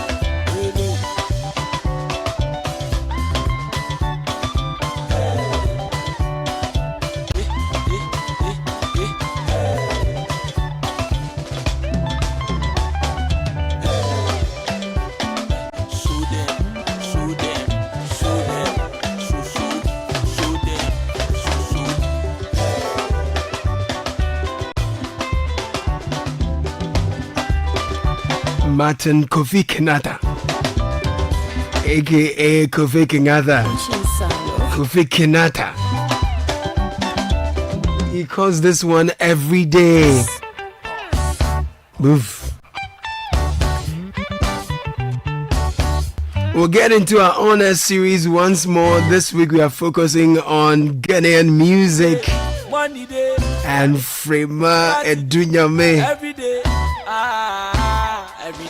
Together with the Chinchin Band, will give us an experience and an appreciation of the kaleidoscope of Ghanaian music. My God, I love it. every day na holiday. Every day na So turn up the volume of your radio set because we are getting into the. I love the storytelling. I love the music. I love the performance of Chinchin Band and the appreciation of it. All of that coming your way. Day 3 of week 2 of the on-air series as part of our Heritage Month celebration. Enjoy. This is the City Breakfast Show, the city's biggest conversation.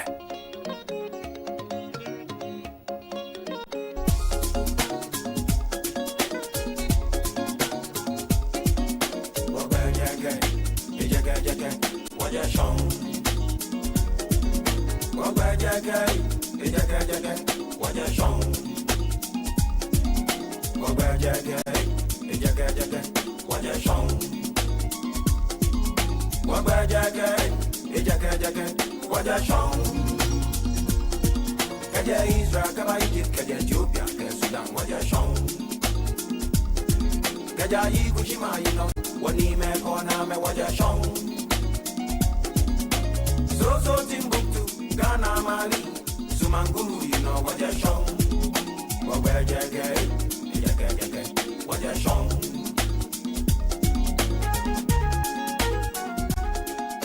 Ako.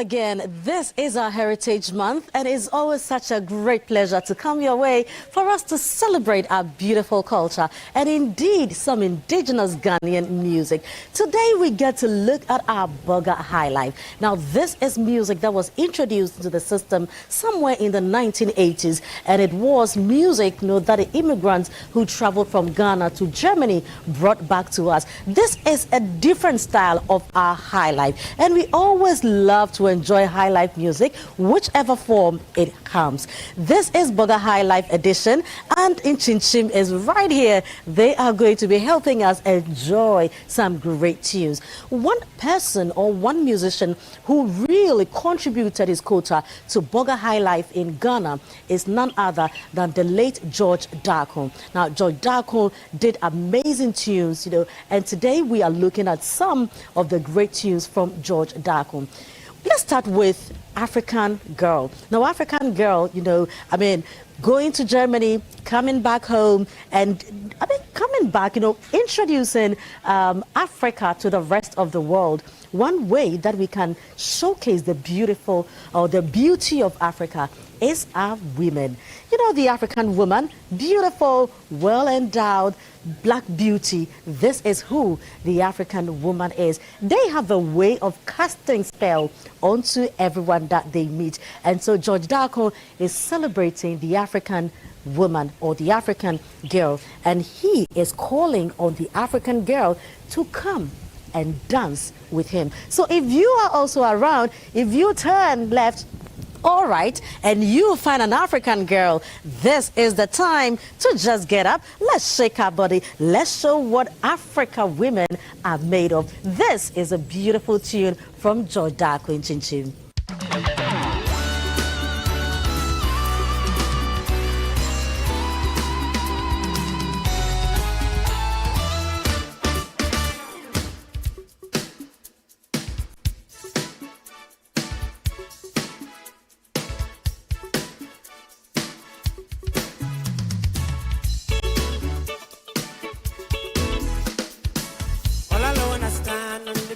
Watching the tide easing, it's lovely night in Africa. The moon is bright while on the other side, people on the moonlight shade. I hear the music play, but no one dance. African girl, she come to me and hold my hand. She casts a spell on me.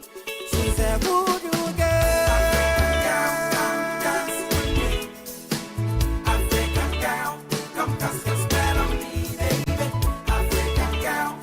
dance with me. African girl, come cast a spell on me. Lost in the jungle dream, that place is charming, shining. She smile at me, she trying to talk to me in her own language. African girl, come cast your spell on me, baby. African girl, come dance with me.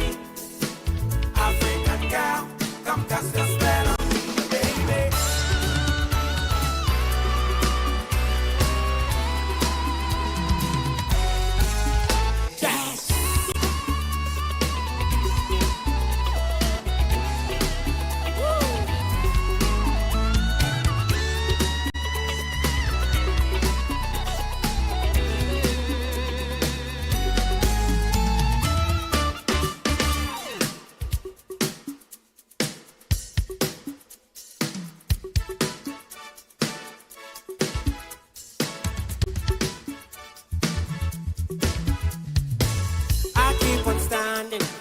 Lost in the jungle dream, that place is jamming, shining. She smile at me, she's trying to talk to me in her own language. African girl, come dance with me.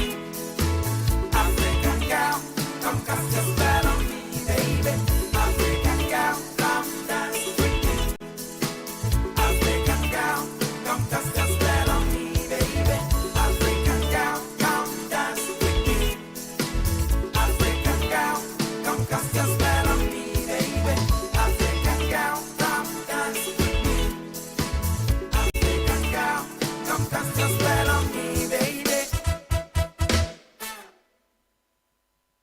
Now that is the African girl.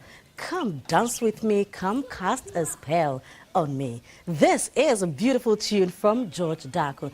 Now another beautiful one that I'm sure you are very familiar with is Ako Tibrofo. Now, Ako Tibrofo is one that is also talking about, you know, the eloquence of the parrot. I mean, literally, when they begin to make sounds, it sounds so poetic, so rhythmic. And so this is another one that talks about the Ghanaianness, what our indigenous music stands for, and we get to appreciate another literary act of George Daku. Ako Tibrofo, anananumu penyufo, efritete, na Ako Tibrofo, anananumu free ye.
Yeah.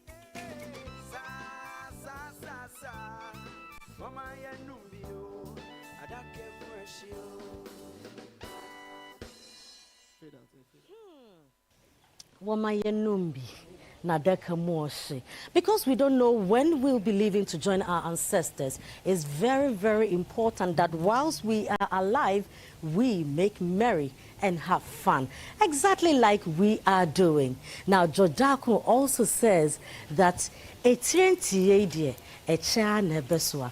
Na se diebesi bia obeko na se kuntunu shaya nechi enebeba. Enti so ko na anye ye obesa ba nechi. This is it. They migrated, they left to seek greener pastures, and they came back home. And they brought us Boga High Life. This is it. And that is why we also moved to another one who also brought Boga High Life to real life, Lee Dodu. Now he also has a homatia. Odo menye jinao. Odo sewa ma obebano na mayatia na makake tuebi. Indeed, my love, this is how much I miss you. If you do not come, you probably will not come and meet me in good shape. Inti wakobia na we traso na waba. Inchin.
Now, if you pay attention, you will know that the message that runs through a lot of the Burger High Life music is that of hustle, is that of missing your loved ones, because these people left the shores of Ghana and then they stayed away for quite some time before coming back. Lidodo has another one.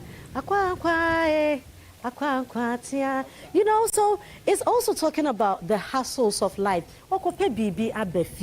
So, let's not waste time. Let's just go straight to Akwa.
Hustle.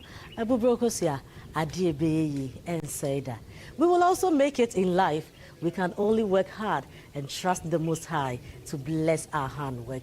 Thank you very much. This has been another wonderful episode of the celebration of our culture and indeed enjoying of Ghanaian music. Thank you very much, Inchinchi, for doing us the honors. And thank you also very much for being our guest. See you next time. I'm Frema Edunyami. Ago.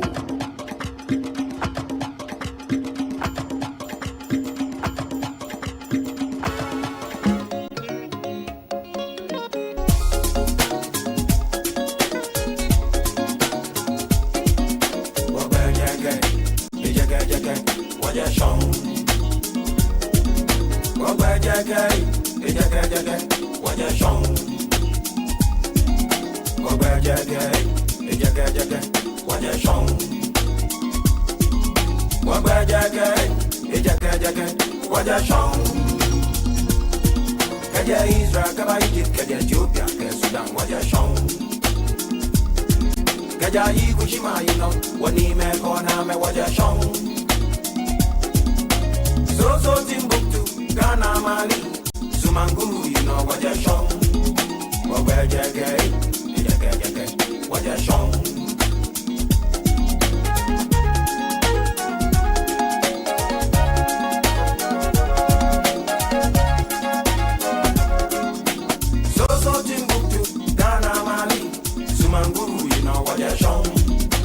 Manchester, you know, Sumanguru, you know, walk where what you show. What's that to do, you know, Bamasa, you know, Yasan, you know, what you show. Kaja Israel, Kaba Egypt, Kaja Ethiopia, Kaja Sudan, what you show. Abaka, you know, what you have for Karacha, I got you one year, and in your friend. Abaka, you know, what you have for Karacha, I got you one year, and in your friend. I'm a Gamian Matu, I'm a Gaonyangotu, I'm a Gawanyan Watumo. I'm a Gamian Matu, I'm a Gaonyangotu, I'm a Gawanyan Watumo. I'm a Gawanyan Watumo, we not a tank, catch more walker, Wabanya.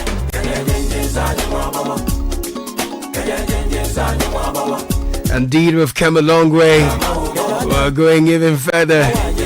Nadru and Manzaba, Wagbejeke, and you heard our honor series for today. Framer Dunyame with a Chinchin Bad, having a good time, highlighting the exploits of Lee Dodu and George Dako, the pioneers in Boga High Life. Tomorrow we'll bring you another installment. My name is Caleb Kuda. Top of the hour. Earlier you heard Bernardino Coco up there. Godfred Akotobuafo was here. Susu Graham was here as well. Show as always produced Fred Tete Jabano. My goodness. Sheba Araba Baiting gave us support together with Samuel Akom. Edwin Kofi was the man on digital. Thank you as always. Godfred Abeku Odum, the richest man. What a man. No, you are rich. No, you are large. No, you are big man. No, school madam will come later this morning. Now Oyo Kote will come in all her glory. So today she will not be unemployed. She will gainfully employ your attention. My name is Caleb. Ajubi Riafia Kenting. She loves this one. You understand what you're hearing? No, I don't understand, but I like it. Walk Bejeke. It's what? You don't remember? Okay, it's top of the hour. Let's get into the news. What's in the news, Ajubi? Hello and welcome to Citi News at 10.